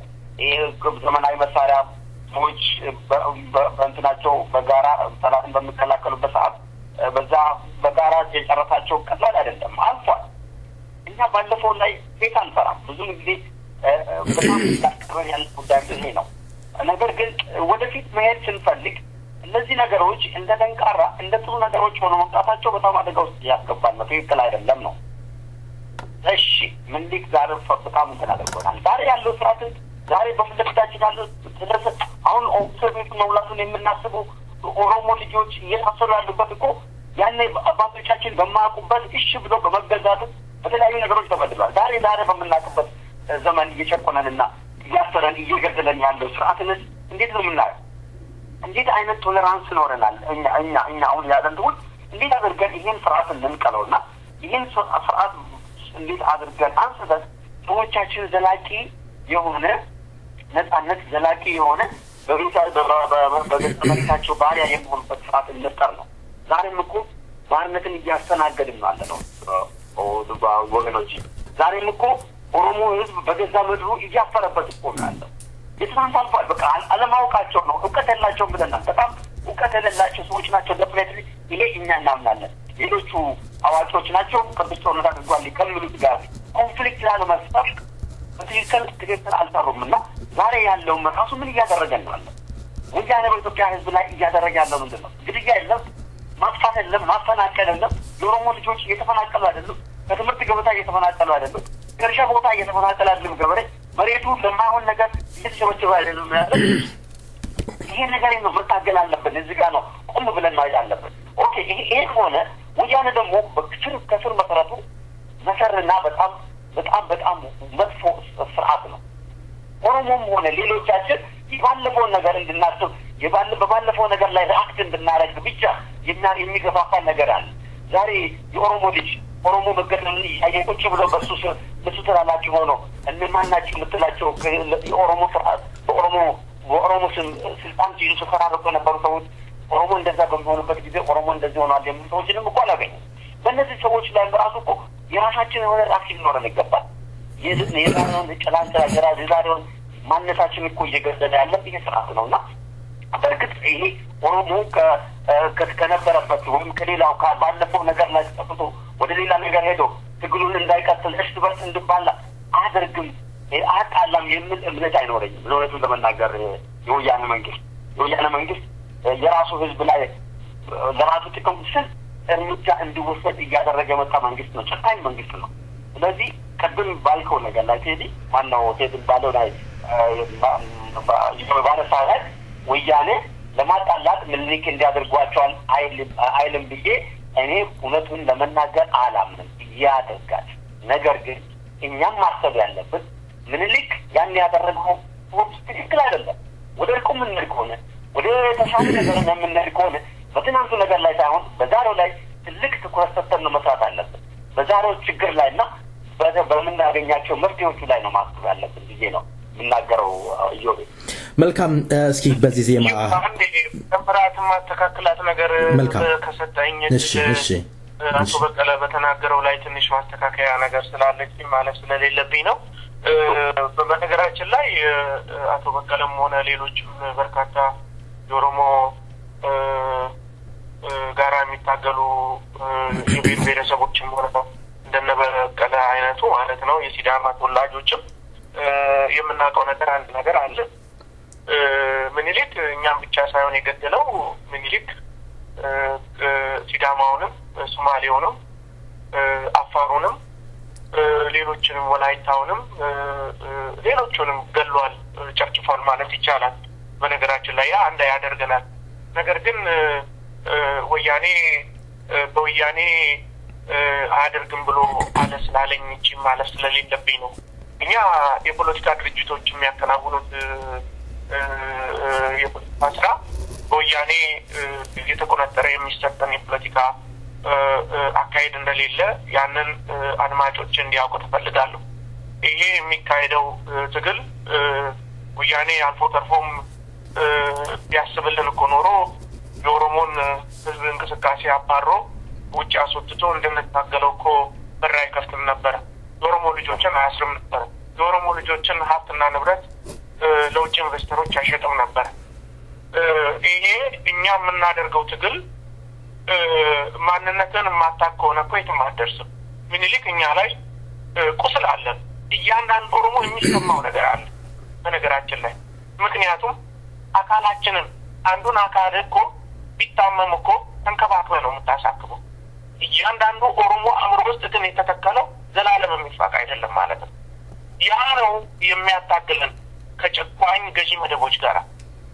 ኦሮሞ የሚታገለው ምኒልክን የሚረሳ ከሆነ ነገ እኮ ለትውልድ ምንድን ነው የምታስረክበው ምኒልክ ኦሮሞዎችን ጨፍጭፏል ምኒልክ ሲዳማው ገሏል ምኒልክ ሶማሌውን አርደዋል 4 ነጥብ ምንም የሚያከራክረን ነገር አይደለም ይሄ ሆኖ እያለ ግን አንድ አዝማሪ መጥቶ ምኒልክ ያካሄደው ጦርነት የቅዱስ ጦርነት ነው ብሎ ሲነግረን አይ አይደለም ብለህ የመናገር ደግሞ መብት አንተም አለክ ምኒልክ ቅዱስ ጦርነት አይደለም ያካሄደው ወንድሜ ተበቀለ አንተም ታውቀዋለህ ምኒልክ ያካሄደው ወሮ ብሔር ብሔረሰቦችን ለማስገበር ለግዴታ ኢትዮጵያ የምትባለውን ሀገር ይሰራል እዛ ላይ ነው መነጋገር ያለበት ምኒልክ ያቺን ሀገር ሲሰራት በጉልበት ነው የሰራን። ልክ እንደ ራሽያ፣ ልክ እንደ ዩጎዝላቪያ፣ ልክ እንደ ሱዳን፣ ሳውዝ ሱዳን እና ኖርዝ ሱዳን፣ ኖርዝና ሳውዙ ማለት ነው። እናም ኦሮሞም የዛ ዕጣ ፈንታ ተጋሪ ነበረ። አልገዛልህም አታስገብረንም ብሎ ምኒልክን ሲዋጋ ነበር። አይ ትገዛለህ ብሎ ምኒልክ ወጋው። እናም በአንድ አጋጣሚ በሆነ ሰዓት መሳሪያ ከሰዎች አገኘ፣ ከሀገሮች አገኘና ኦሮሞን ጨፈጨፈ፣ ገደለ። ሲዳማውን ጨፈጨፈ፣ ገደለ። ሌሎችም ብሔረሰቦችን ጉምዙንም ጨፈጨፈ፣ ገደለ። እና ዛሬ ኢትዮጵያ የምትባል ሀገር ሰርቼልሃለሁና በኔ ስር ተገዛ መተዳደር አለብህ ብሎ ነው የነገረው። ያ ከዛሬ ድረስ ለ125 ዓመት የምናደርገው ትግል አሁን ምኒልክ በመሳሪያ በዘመናዊ መሳሪያ እኛ መሳሪያ ሳይኖረን በጦርና በጎራዴ በምንዋጋበት ሰዓት መጥቶ ነው ሀገራችንን ነጥቆ ሲያስደብረን ይኖረው። የእነሱም ልጆች ያንን ተከትለው የእሱን ታሪክ ሲማሩ የነበሩት ተከትለው ዛሬ ምኒልክ እኮ ያደረገልን የቅዱስ ጦርነት ነው ብለው እኛ ላይ ሊዘፍኑበት ሞከሩ። አይ አይቻላችሁም አላቸው። እኛ ደግሞ አየህ ልዩነቱ እዚህ ላይ ነው። አይቻላችሁም በእኛ ምድር ላይማ የእናንተ አባት ጄኖሳይድ ፈጽሞ ኦሮሞ ህዝብ ላይ ሌላውም የተቀረው ብሔረሰብ ላይ እናንተ ደግሞ የፍቅር ጉዞ ብላችሁ ዘፈን አትዘፍኑብንም። እኛ መቼ ዘፈን አማረን መብቶቻችንን ለማስከበር ነው የምንታገለው ብለን እምቢ አላቸው። በደሌ ስፖንሰር አድርጎት ብር ሊሰጠው ሞከረ። አይ በደሌ እኛ ምድር ላይ ነው እየበቀልክና እያመነጨክ ያለው፣ ቢራውን እየጠመቅ ያለው በኦሮሞ ገብስ ነው። እናም እዚህ ላይ ልታቆም ይገባል ብለን ፊት ለፊቱ ቆምን። እናም ካምፔን አደረግን፣ አስቆም ነው። ይሄ እያንዳንዳችን የኦሮሞ ህዝብ ያደረገው ይሄ የበደሌን ካምፔን ለማስቆም ያደረገው ነገር ሲዳማውም ሊማርበት ይገባል። እጅ ለእጅ ተያይዘን እነዚህ ጨቋኝ ገዢ መደቦች የልጅ ልጆች የሚያደርጉትን ነገር ልናስቆማቸው ይገባል። ይሄ እውነት ነው። ይሄንን ለማድረግ ነው እንጂ ወያኔ ውስጥ ገብቶ የፈተፈተው ነገር የለም። እኛው በኦሮሞዎች የተከናወነና እኛው ራሳችን ቁስላችንን ስለምናቅ ያንን ለመጠገን የምናደርገው ትግል ነው። ይሄ ትንሹ ነገር ነው። ትግሉ ግን እስከ መጨረሻው ኦሮሚያ ነጻ እስከምትወጣ ድረስ ይቀጥላል ብዬ ነው ማስበው። ይሄው አመሰግናለሁ። መልካም። ወደ ሌላው ጥያቄ ከማምራቴ በፊት በዚህ ዜማ ቆይታ እናደርግና ከእንግዶቼ ጋር ደግሜ እመለሳለሁ። በአሁን ወቅት እየተካሄደ ያለው ትግል ወያኔን መታገል ግድ ይላል የሚሉ ብዙዎች ናቸው። አንዳንዶች ደግሞ ወያኔን ሳይሆን ሌላው መታገል ጭቁን ብሔረሰቦች ከፊታችን ቆመዋል፣ ኢትዮጵያን ሊበታትኑ ተነስተዋልና ከፊታቸው እንቆማለን፣ እንከሳለን ሲሉ ይደመጣል። ለማንኛውም ከዚህ በኋላ እንመለሳለን። ተወዳጁ ድምጻዊ ቀመር ይቀጥላል።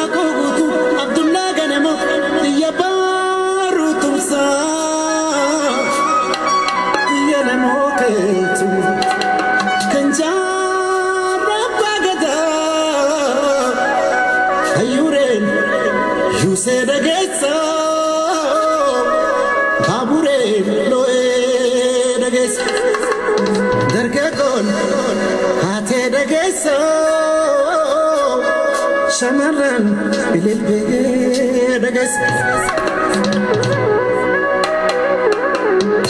Ambata dubadu walaita dubadu hadiya dubadu sidama dubadu madagara kesa harari dubadu gurage dubadu orkomba dubadu somale dubadu madagara kesa malama jechun malikanisa yonasun tabane tikone kesa esana rarafa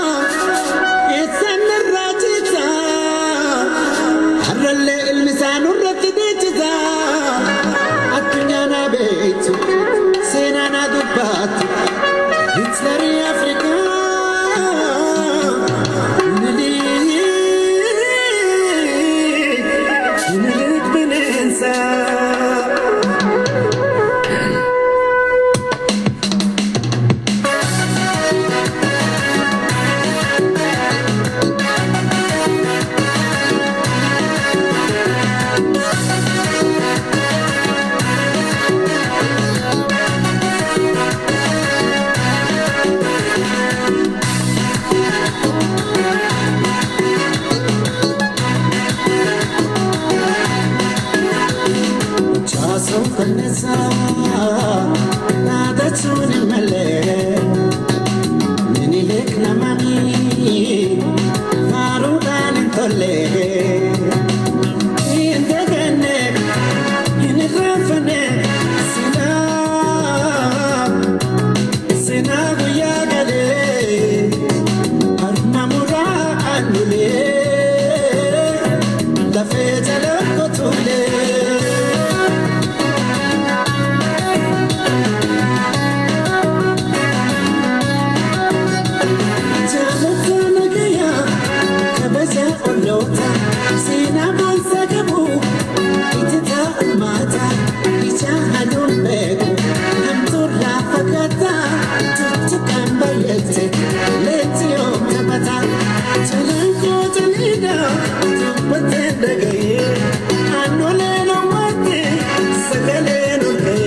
ተወዳጁን ድምጻዊ ከልብና መሰግናለን ኢያ ደበርሳ ጭቁን ብሔረሰቦች አንድ ላይ ሆኑ ታገሉ ሲዳማ ተነስ ከምባታ ተነስ ሀዲያ ተነስ የሆድህን ሚስጥር ቆሰል አውራው እያለ አቀንቅኗል እንግዶቼ በድጋሚ መልካም ቆይታ ስላደረጋችሁ አመሰግናለሁ ወደ ጥያቄው አመራለሁኝ መልካም አቶ በቀለ ባሁን ወቅት መልካም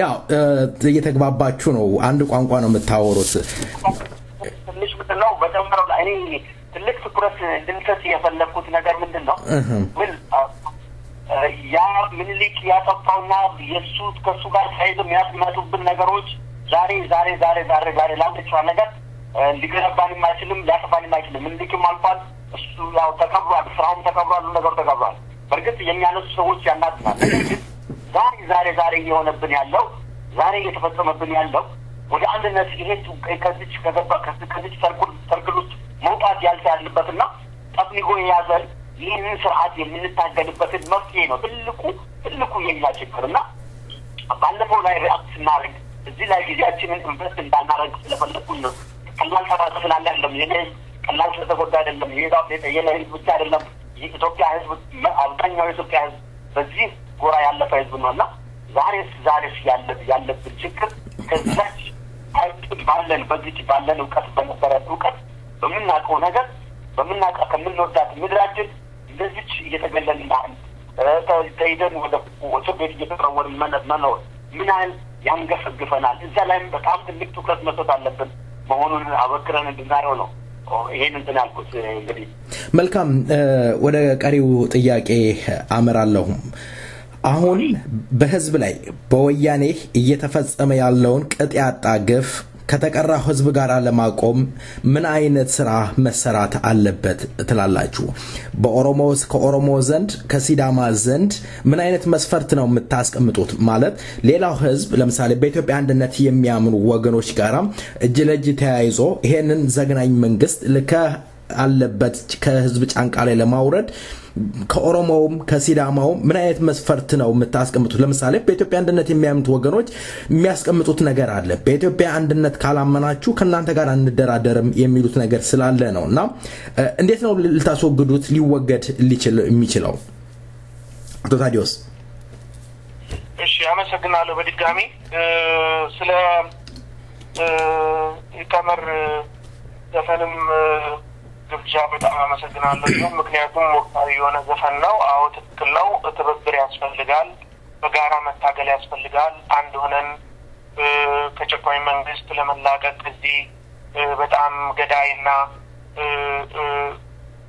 አገር ሻጭ የሆነ መንግስት ለመላቀቅ በጋራ መታገል ያስፈልጋል። ሲዳማውም፣ ከምባታውም፣ ወላይታውም፣ ጉራጌውም ሁሉም በጋራ አፋሩም በጋራ መታገልና ይህንን ጨቋኝ ስርዓት ለመጣል ደግሞ እንቅስቃሴ ማድረግ አለብን።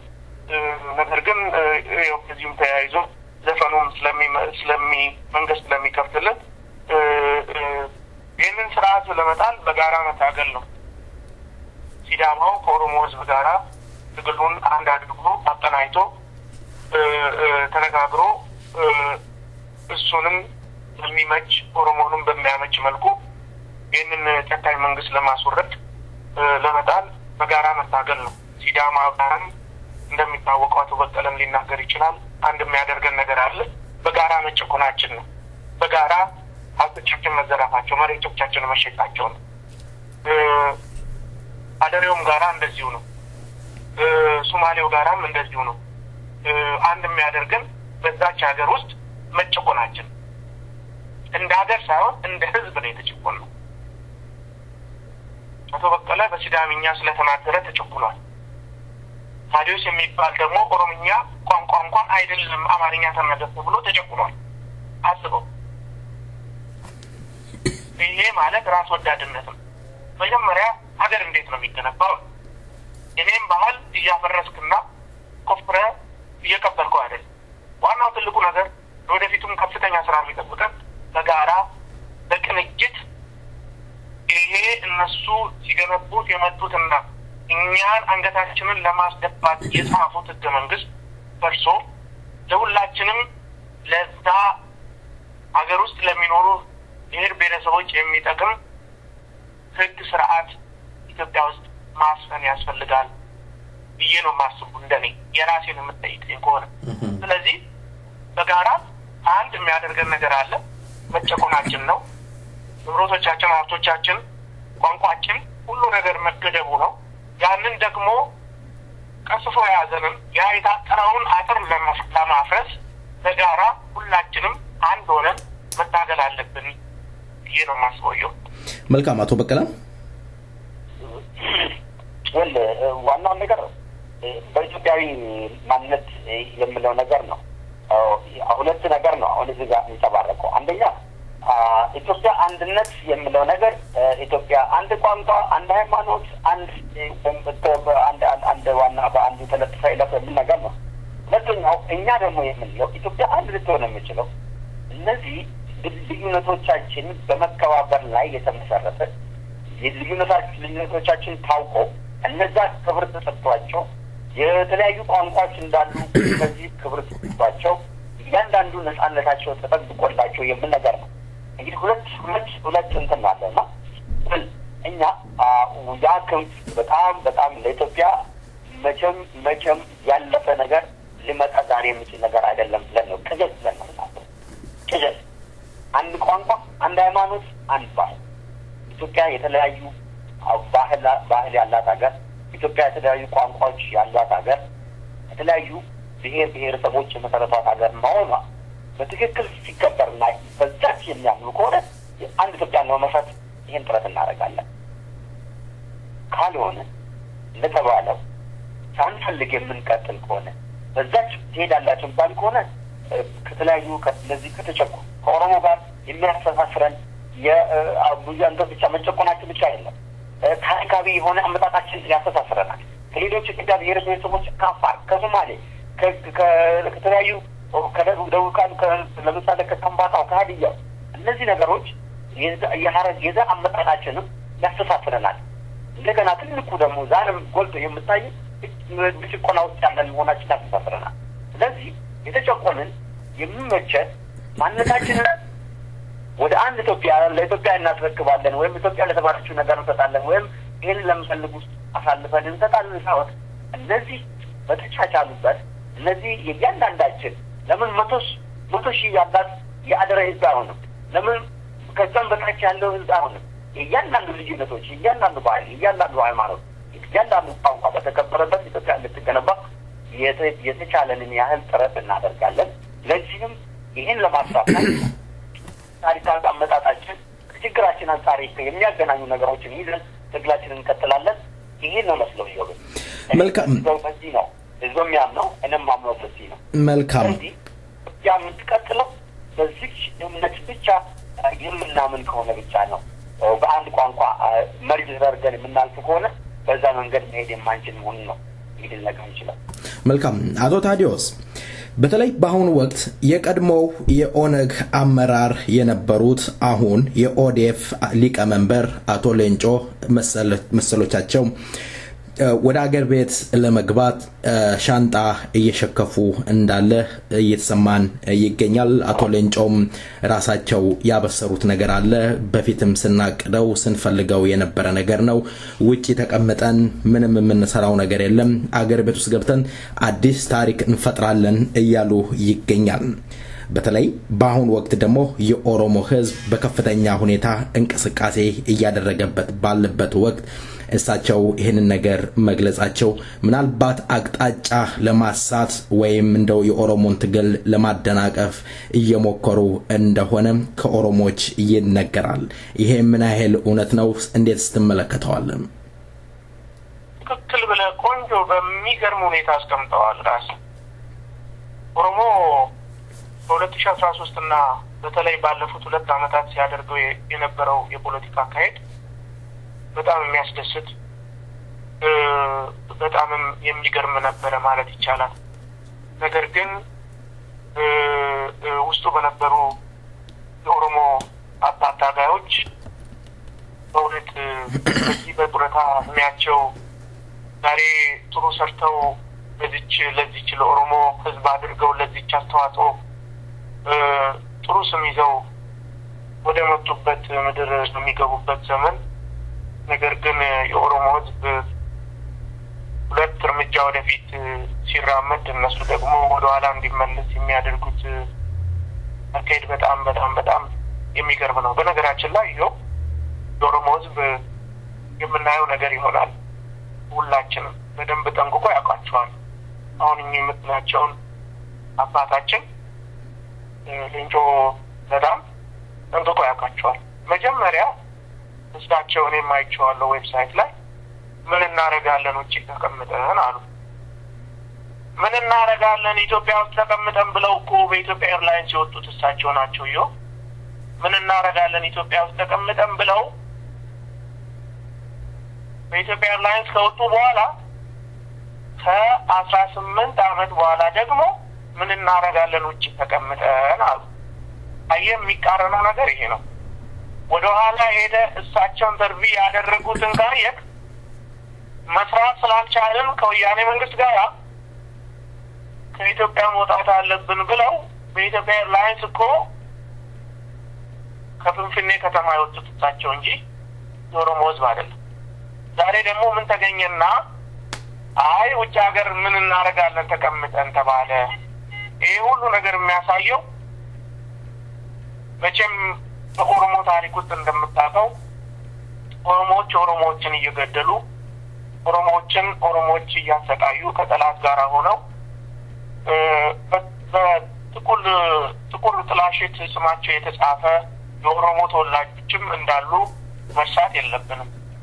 በምኒልክም ዘመን፣ በተፈሪ መኮንን ዘመን፣ በመንግስቱ ኃይለማርያም ዘመን፣ አሁንም በእነመለስ አገዛዝ ዘመን ይሄ የኦሮሞ በጥቁር ስማቸው ተቀብቶ የተጻፈ የኦሮሞ ጥቂቶች አሉ። አቶ ሌንጮም እዛ ሊስት ውስጥ ሊገቡ ነው ማለት ነው እንደኔ ግምት። ነገር ግን አንድ ምነግርህ ነገር ድሮም የኦሮሞ ህዝብ አውቋቸዋል፣ አሁንም ጠንቅቆ ያውቃቸዋል። እኔ የጡረታ መብታቸውን እኛው እናከብርላቸው ነበር። ከዚህም በፊትም ተናግሬ ነበረ። እናከብራቸዋለን። ነገር ግን አሁን በሚሰሩት ግን ፊት ለፊታቸው ቆመን ሁላችንም በተለይ ወጣቱ ክፍል እንደኔ አይነቱ እንቃወማቸዋለን። አንድ ግን ማረጋግጥልህ ነገር አለ። የኦሮሞ ህዝብ ትግል የኦሮሞዎችም ሆነ ሌሎችም የተቀሩት በተለይ የኦሮሞ ህዝብ ትግል ልክ እንደ ጠዋት ሳር ላይ እንደፈሰሰ ጤዛ አይደለም ተኖ አይጠፋም በሚገርም ሁኔታ ወደ ኋላ ሳይሆን ወደፊት ሁሉ ጊዜ እንደሚራመድ ካሁን በኋላ ላረጋግጥ እወዳለሁ ይሄንን ምልክት አሜፎች አቶ ሌንጮ አይደለም 20 ሌንጮች ከኛ ድርጅት ወጥቶ ወያኔ ጋር ቢቀላቀሉ የትም እንደማይደርሱና አይተናል እኮ እሳቸው ራሳቸው እኮ ምሳሌ ሊሆኑን ይችላሉ የኦሮሞ ህዝብ ማወቅ ያለበት የኦሮሞ ወጣትም ማወቅ ያለበት እዚህ አንተማ ራዲዮ አድማጮች ማወቅ ያለባቸው አንድ ነገር አለ ራሳቸው ምሳሌ ሊሆኑን ይችላሉ መስራት አልቻለም ብለው በኢትዮጵያ ኤርላይንስ እንደወጡት ውጪ ቁጭ ብለን ምን እናደርጋለን ብለው ሲሉ አንድ ምላስ ሁለት ራስ ምናምን የሚባል አስተካክለ እንደዛ ይሆናል ማለት ስለዚህ ምንም ይሄን ያህል እኔ ቦታም አልሰጠውም የትም አይደርሱም የሚተሩትም ነገር የለምና በዚሁ ነው ማስበው ይሄ በጣም ተራ ነገር ነው ብዬ ነው ማስበው የኦሮሞ ህዝብ ትግል ግን በሚገርም ሁኔታ አሁንም ወደፊት እንጂ ወደ ኋላ የሚሄድበት ምንም አይነት ነገር የለም አመሰግናለሁ መልካም አቶ በቀለ ቴዲ ጨርሶታል ዮቤ ምንድነው ዋናው ነገር ትግል ይጀምራል አንድ ወገን ወይም አንድ የህዝብ ተገር ናሽናሊስት የሆኑ ሰዎች ይጀምራሉ ያን ትግል ማስተላለፍና ለትውልድ ማስተካከል በጣም ትልቅ ኃላፊነት ነገር መስለኛል በእርግጥ እነዚህ ልክ የኦሮሞን ትግል ይዞ መንቀሳቀስ ከጀመሩ ዘመናት ተቆጥሯል እንደዚሁም ከተለያዩ ለምሳሌ ከሲዳማም እንደዚህ አይነት ተቀሱ ጋር ትልቅ ትግል ይዘው የተንቀሳቀሱ ሰዎች ነበሩ ትልቅ እዚህ ጋር እኛ ማጤን ያለብን እነዚህን ጮለታና እነሱ አካባቢ ያሉ ሰዎች ዛሬ እንደዚህ እንደነዴዲ ሌሎችም ቁጥር የሌላቸው ቁጥር ስፍር የሌላቸው ለኦሮሞ የሚቆራቆሩና እዚህ ጋር ሳይደርስ እዚህ ጋር ማደር የለበትም የሚሉ በጣም ብዙ ባሉበት ወይም አንዳንዶቹ ጥያቄያችን ተመልሷል በማለት ወይም እዚህ ጋር ሆኖ መስራት አይቻልም በማለት ከነዚህ ከወጣቱ ጋር ተጣጥሞ ያለ መስራት መንፈስ እየያዛቸው ወደ ሀገር እየሄዱ ጥረታቸውን የሚያስከብሩበት ሁኔታዎች እያየን ነው እንግዲህ እኔ በእኛ እንትን ትልቅ የሲዳማ አርነት ንቅናቄ መሪ የነበሩ ከዛ በኋላም የሲዳማ አርነት ግንባር ሊቀመንበር የነበሩ እንደዚሁ ተስፈስፍሶ ምንም ሳይቸግራቸው ከወጣቱ ህዝብ ጋር መታገል ሲችሉ ከህዝብ ጋር መገናኘት ሲችሉ ከህዝብ ሰርቆ ተደራጅቶ ሽልፋ የሆነ ስራ ሰሩበት ሁኔታዎች አሉ እንደ አቶ ሌንጮ ለታም እየሰሩ ያሉት ይሄ ወጣት ባለበትና በትግሉ በተጣጣፈበት ከመንግስት ጋር ተደራድሬ ከዚህ መንግስት ጋር ለውጥ አመጣለሁ ለህዝብ ሆናለሁ ብሎ በዚህ ሰዓት ትግሉ እየጨመረና በጣም እየገነፈለ በጣም እየጨመረ እየሄደ ባለበት መሄድ ለግል ጥቅም ካልሆነ በስተቀር ለህዝብ መስሎ አይታየኝም ስለዚህ ይሄንን የኦሮሞ ህዝብ ከዳር እስከ ዳር ጠንቅቆ የሚያውቀው ጉዳይ ይሄንን ከማድረግ ኃላፊነትና ሞራል ያለባቸው ወይም የሚሰማቸው ሰዎች ከሆኑ ለዚህ ትውልድ አሳልፎ እኛ እዚህ አድርሰናል እኛ ለዚህ ቻብተናል እናንተ ደግሞ ደርሳችሁናል ይሄንን ትግል ቀጥሉልን ማለት ያንን ህዝብ ከጭቆና እንደማውጣት ያነሰ ወይም ከጭቆና እንዳወጡ የሚቆጠር መሆኑን ቢያውቁ ይሄን አደርጉ ይሄንን ስተታጥቋል ይሄንን ደግሞ ስህተት ላለማድረግም ጊዜ ያላቸው ይመስለኛል ይሄን ድርድር ለቆ ለዚህ ከዚህ ትውልድ ጋር እንዳለውም ለተወዶስ እንዳነሳው ይሄ ትውልድ ዛሬ አይደለም ለኦሮሞ የታገለና ዋጋ የከፈለ ለኦሮሞ ህዝብ ሁላ ሊያደርግ የሚችል ስሜት ያለው ለነሱ ያ መንግስት ከሚሰጠው ያነሰ የማይሰጥ መሆኑና የትግሉን ወራዳነት የማለፍ መሆኑ ከነዚህ ህዝቦች ጋር እንዲቀላቀሉ ሬኖ ማቀርቦ ነው ማለት መልካም እዚሁ ላይ አቶ በቀለ በአሁኑ ወቅት የሲዳማ ህዝብ ትግል በምን ሁኔታ ላይ ይገኛል በተለይ ወጣቱ ምን አይነት እንቅስቃሴ እያደረገ ይገኛል ይሄ በጣም እንግዲህ በጣም ከዚህ ጋር ያነሳነው ጉዳይ ነው በጣም የሚገርም ነገር ቴዲ የሚያነሳው በኦሮሞ ውስጥ ያለው የኦሮሞ ህዝብ ወጣቱ ትውልድ መከታተል ይሄ ሁሉ በሲዳማ ውስጥ ያለ ነገር ነው። የተከታተለ ትውልድ ነው። በጣም በጣም የሚገርም ነገር በጣም ባጭር ጊዜ በጣም የጥሩ ሰዎች እንደውም ረጅም ጊዜ ቶለሬት አድርጎ ነው ወደ ትግል ሊገቡ የሚችሉት። የአሁኑ ትውልድ እንደውም በጣም አሁን የፈለገው ነገር አሁን ነፃነቱ አሁን ማንነቱን ማስከበሩ በጣም እንደ ትልቅ አጀንዳ አድርጎ የሚከታተል ያለበት ነውና በጣም አኩሪ ነው ብዬ ነው ስለዚህ ይሄ ወጣት ጋር መስራት ይሄ ወጣት የኦሮሞ ወጣት ቀሮች የሲዳማ ወጣት ሌሎችም በዚሁ በጭቆናና በታሪካዊ ማንነት የምንተሳሰር ሰዎች ይህን ትግል አቀጣጥለ መቀጠል አለብን ነው ብለው ይወሩ። መልካም እንግዲህ ጥያቄዎችን ያጠናቀቅኩ ነው ያለሁት። ለሁለታችሁም የሚሆን ጥያቄ ነው የምጠይቀው። በአሁኑ ወቅት ከኦሮሞ ህዝብ ከሲዳማ ህዝብ ምን ይጠበቃል? ምን ይሆን? አቶ ታዲዮስ። በጋራ መታገል። አመሰግናለሁ። በጋራ መታገል ነው እኛ የሚጠበቀው። አንድ የሚያደርገን ነገር አለ። አቶ በቀለም እንዳነሳው አንድ የሚያደርገን በጋራ መጨቆናችን ነው። መፍትሄው ደግሞ በጋራ መታገል ነው። በጋራ ተያይዘን ነፃ መሆን ነው። በጋራ ተያይዘን መብቶቻችንን ማስከበር ነው። በጋራ ተያይዘን ሀብቶቻችንን ፕሮቴክት ማድረግ ነው። መልካም አቶ ሰዎች ሰዎች አንድ ከሆኑ እንግዲህ ድር ቢያብር አንበሳ ያስር አይደለም የሚባለው። በጋራ ከሆነ ጉልበት ይኖረናል። በነገራችን ላይ ከሲዳማ ጋራ አንድ መጽሐፍ ላይ እንዳነበብኩት ከሆነ የምንወራረሰው ቋንቋዎች እንኳን አሉ። 135% ሲዳማዎች ቋንቋችንን ይወርሳሉ። እኛም የነሱን ቋንቋ እናውቃለን ማለት ነው። ከሶማሌ ጋራም እንደዚሁ 55% እንወራረሳለን። ስለዚህ እኛ ወንድማማቾች ነን። በጋራ ወጣቱ ክፍልም በጋራ ተነጋግሮ አባቶቻችንም በጋራ ተነጋግረው እንደመጡት ጠላት የሚሰራው መንግስት እንደሚለው ሳይሆን እኛ በጋራ ተያይዘን እነሱ ሊያቀጣጥሉት የሚፈልጉትን እሳት የቀዘቀዘ ውሃ በመቸለስ ትግላችንን አንድ ወደፊት ይሄ 2014 ደግሞ ጠላት ላይ ከፍተኛ እርምጃ ወስደን ህዝቦቻችን እዛ ሀገር እየተቸገሩ ያሉትን ህዝቦቻችንን ነፃ ለማውጣት በተለይ ወጣቱ ኃላፊነት አለበት። ሀገሩን ተረካቢ ወጣቱ ነው። ማየት ያለብን እሱን ነው። እሱ ደግሞ እዛ ሀገር ሆኖ በተጠንቀቅ ቆሞ ይጠብቀናል። እኛ የሚጠበቀው ምንድን ነው? በተለይ በውጭ ሀገር የምንኖር ሰዎች ያ ወጣት እንዳይላሽቅ አእምሮው እንዳይበታተን ያለንን እውቀት ያለንን ሪሶርስ እዛ ላይ በመዋል በጋራ አንድ ሆነን እንድንታገል ነው። መጨረሻ ላይ የምነግር ነገር አለ።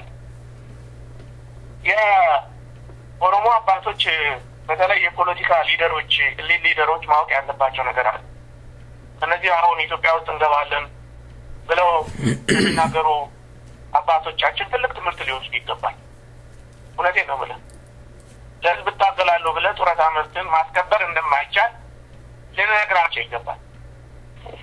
እግዚአብሔር ብሎ ውለን በህይወት ብንኖር ሁሉን ነገር የኦሮሞ ህዝብ መልሱን ይሰጣል። በቅርብ ጊዜ ኢዮብ አንተም ይዘው ትወጣለህ ብዬ አስባለሁ። እና ከዚህ ሁሉ እንዲቆጠቡና ይሄንን አሁን ዳር ሊደርስ የተቃረበውን የኦሮሞ ህዝብ ትግል እስከ ፍጻሜው እንዲያደርሱ ወጣቶችም አባቶችም እናቶችም ጋዜጠኞችም ዘፋኞችም አይተናል እየሰራችሁ ያላችሁትን ነገር።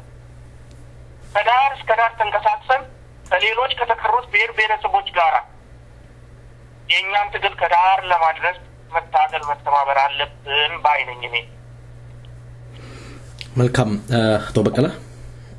አዎ ይሄ ምንም አማራጭ የለም። ይሄንን ሰዓት ለመቃል በጋራ መስራት ነው። በጋራ ስለ በጣም በቃ ያን ጥቅማችን በሚያስከብር ነገር ላይ ሆነን ማንነታችን በሚያስከብር ላይ ሆነን ይሄንን ስርዓት በተቻለን መጠን በጋራ ጠንክረን ክንዳችንን አንድ አድርገን በጋራ መከላከልና በጋራ ስርዓቱን መገርሰስ አለብን ነው የምለው። ሌላ ብዙ ያወራንበት ጉዳይ ስለሆነ ብዙ መሄድ የምችል አይመስለኝምና ሁላችንም ትግላችን ሁላችንም ኃይላችን ሁላችንም የምንፈልግብንን አቅማችንን በጋራ አድርገን በጋራ ታግለን ይሄንን ስርዓት እንድናወርደው ነው። እንግዲህ መልካም እኔ ያልጠየቅኳችሁ መጠየቅ አለበት ቀራ የምትሉት ነገር ካለ ልናነሳ እንችላለን 2 ደቂቃ እሺ ይኸው እንግዲህ እኔ እንትን ልቅደም መሰለኝ እንዳልኩት ብዙ ነገሮች በ2014 ይከናወናሉ ተብሎ ይታሰባል ያንን ክንዋኔ የምናደርገው ደግሞ በጋራ በመንቀሳቀስና በመታገል ነው የሲዳማ ወጣቶችም እንግዲህ በጋራ ለመታገል ቃል መንገባበት እኛም ኦሮሞ ወጣቶች ከናንተ ጋራ የምንሰራበት ትግሎቻችንም በጠላት ላይ ደግሞ በገዢው መደብ ላይ ልናስጨንቅና ልናወርድበት የምንችልበት ዘመን የ2014 ይሁንልን በዛውም ባለፈ ደግሞ ይሄ አሁን የምኒልክ አዝማሪዎች የሚያደርጉብንን ነገር እያደረጉ ያለው ነገር እንዳኮላሽነው ሁሉ እንዳስቆመው ነው ሁሉ አንድ መሆንና በአንድ መስራት ደግሞ ያም ለኛ መሰረት ይሆናልና በዚህ ተነቃንተን ሳናበቃ እዚህ ላይ እንዳንቆም ወደፊት እንድንሄድና ሁላችንም መቼም አንድ ሀገር የሚገነባው በተለያየ ነገር ነው ወታደሩም ፖሊሱም ጋዜጠኛውም ዘፋኙም ጻፍት ጽፈው ጋዜጠኞችም ምሁራን አስተማሪዎችም በተለያየ ዶክተሮችም ሁሉም ተሳትፎ ሲያደርጉ ነውና እኛም ደግሞ እነዚህን ሰዎች ወደ መሃል በማምጣትና በተለይ ይሄ ወጣቱ ፖቴንሻል ያለውን ወደፊት ወደ ትግሉ በመቀላቀል ብዙ ነገር መስራት እንደምንችል በዚህ ትንሽ ነገር አይተናልና በዚህ ሳንኩራራ ከዚህ በበለጠ ደግሞ ይሄ 2014 የነጻነት ዘመንና በጣም ረጅም ጉዞ የመጣንበትን ነገር የሚያሳጥርልን የሚሆንልን እንዲሆን ነው ምኞቴ በዚህ እንግዲህ አመሰግናለሁ ይው መልካም አቶ በቀለ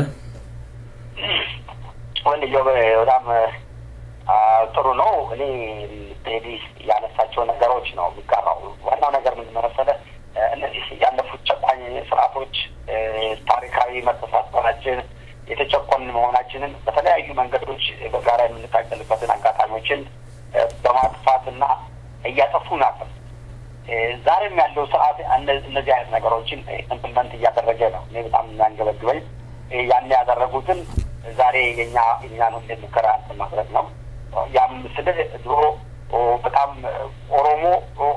ኦሮሞን ለመምታት ፈልግ ድሮ የምንሊክንትን ሲዳማን ተጠቅሞ ነው ሲዳማን ለመምታት ፈልግ ኦሮሞን ተጠቅሞ ነው አንድነትን የማሳጣት አይነት ስራዎችን ነው እየሰራ እርስ በርስ ታሪካዊ የሆኑ ታሪካዊ እንዳመጣጥ ያላቸውን ብሔረሰቦች እያጋጭና እያጣሉ ያሳለፉት አሁንም በምታይበት ጊዜ ይህም ስርዓት በተለያየ መንገድ በተለያየ አለ አይደል በቃ ይሄ ሲዳማው አጥሙን አጠናክሮ የሆነ ቦታ በመደርስበት ጊዜ በኦሮሞ ትንኮሳ እንደመጣበትና ኦሮሞ ደግሞ እንደዚህ ሲሆን በሲዳማ እንደዚህ አይነት ነገሮች ነው ከቅርብ ጊዜ ወዲህ እየሆኑ ያየነው ነገርና አሁን ትግላችንን አጠናክረን እንቀጥላለን አንድ አካል ነን አንድ አይን ነን በምንልበት ጊዜ እነዚህ አይነት ነገሮች እንደሚገጥሙንና እነዚህ ነገሮች የኛ ሰዎቻችን ወገኖቻችን ጠንቅቆ እንዲያውቁና እርስ በርስ የምንባላበትን አጋጣሚዎች ያለመጠን ጠላት እንዳገኘን መንገድ እየደፈን ቀዳዳውን እየደፈን እንድንሄድ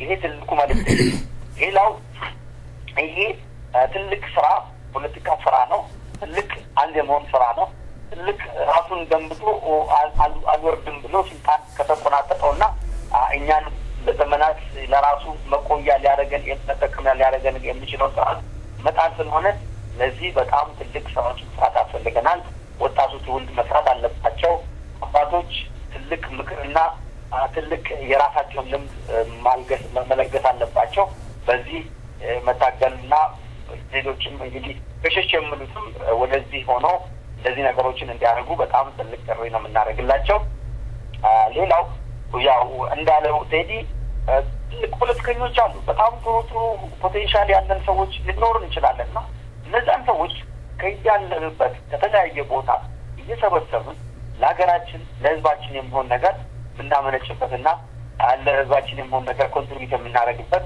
በእውቀትም በተለያየ ነገር ኮንትሪቢዩት የምናደርጋቸው ነገሮች ቫልዩ አድ የምናደርግበትን መድረኮች እና አጋጣሚዎች እንዲመቻቹ ጥሪን አቀርባለሁ። በጣም አመሰግናለሁ።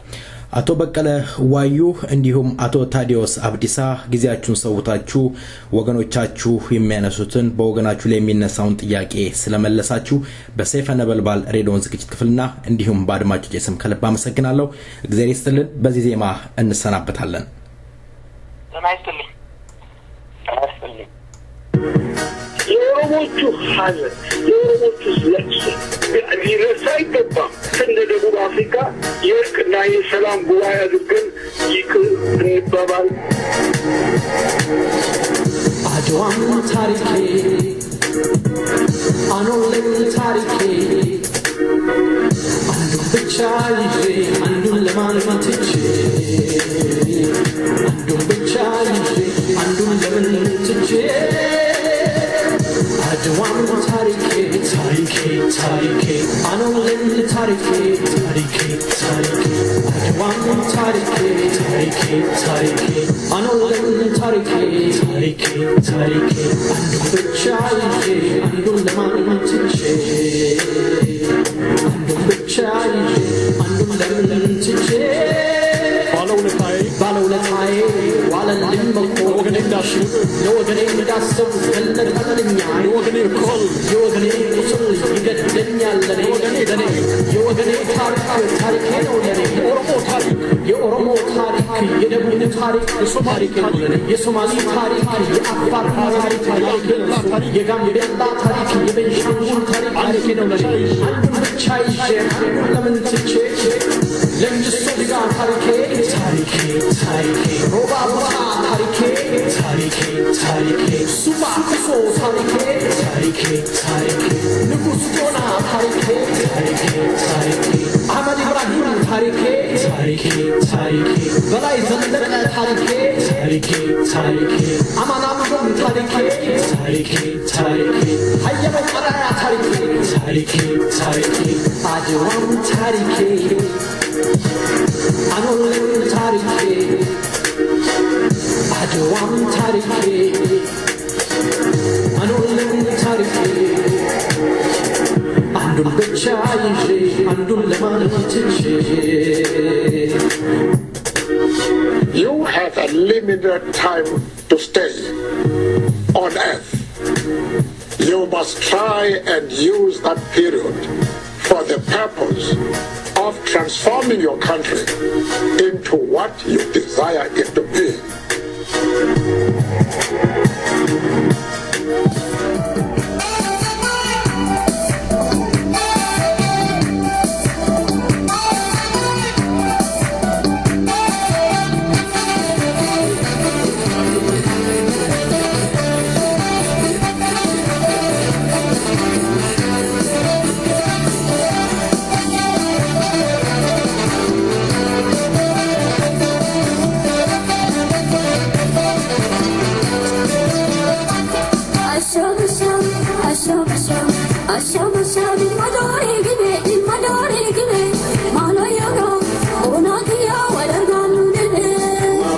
የተከበራችሁ አድማጮቻችን ፕሮግራማችንን አጠናቀቅን።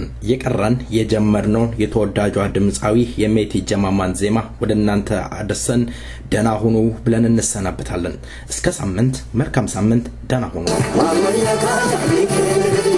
I'm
Asha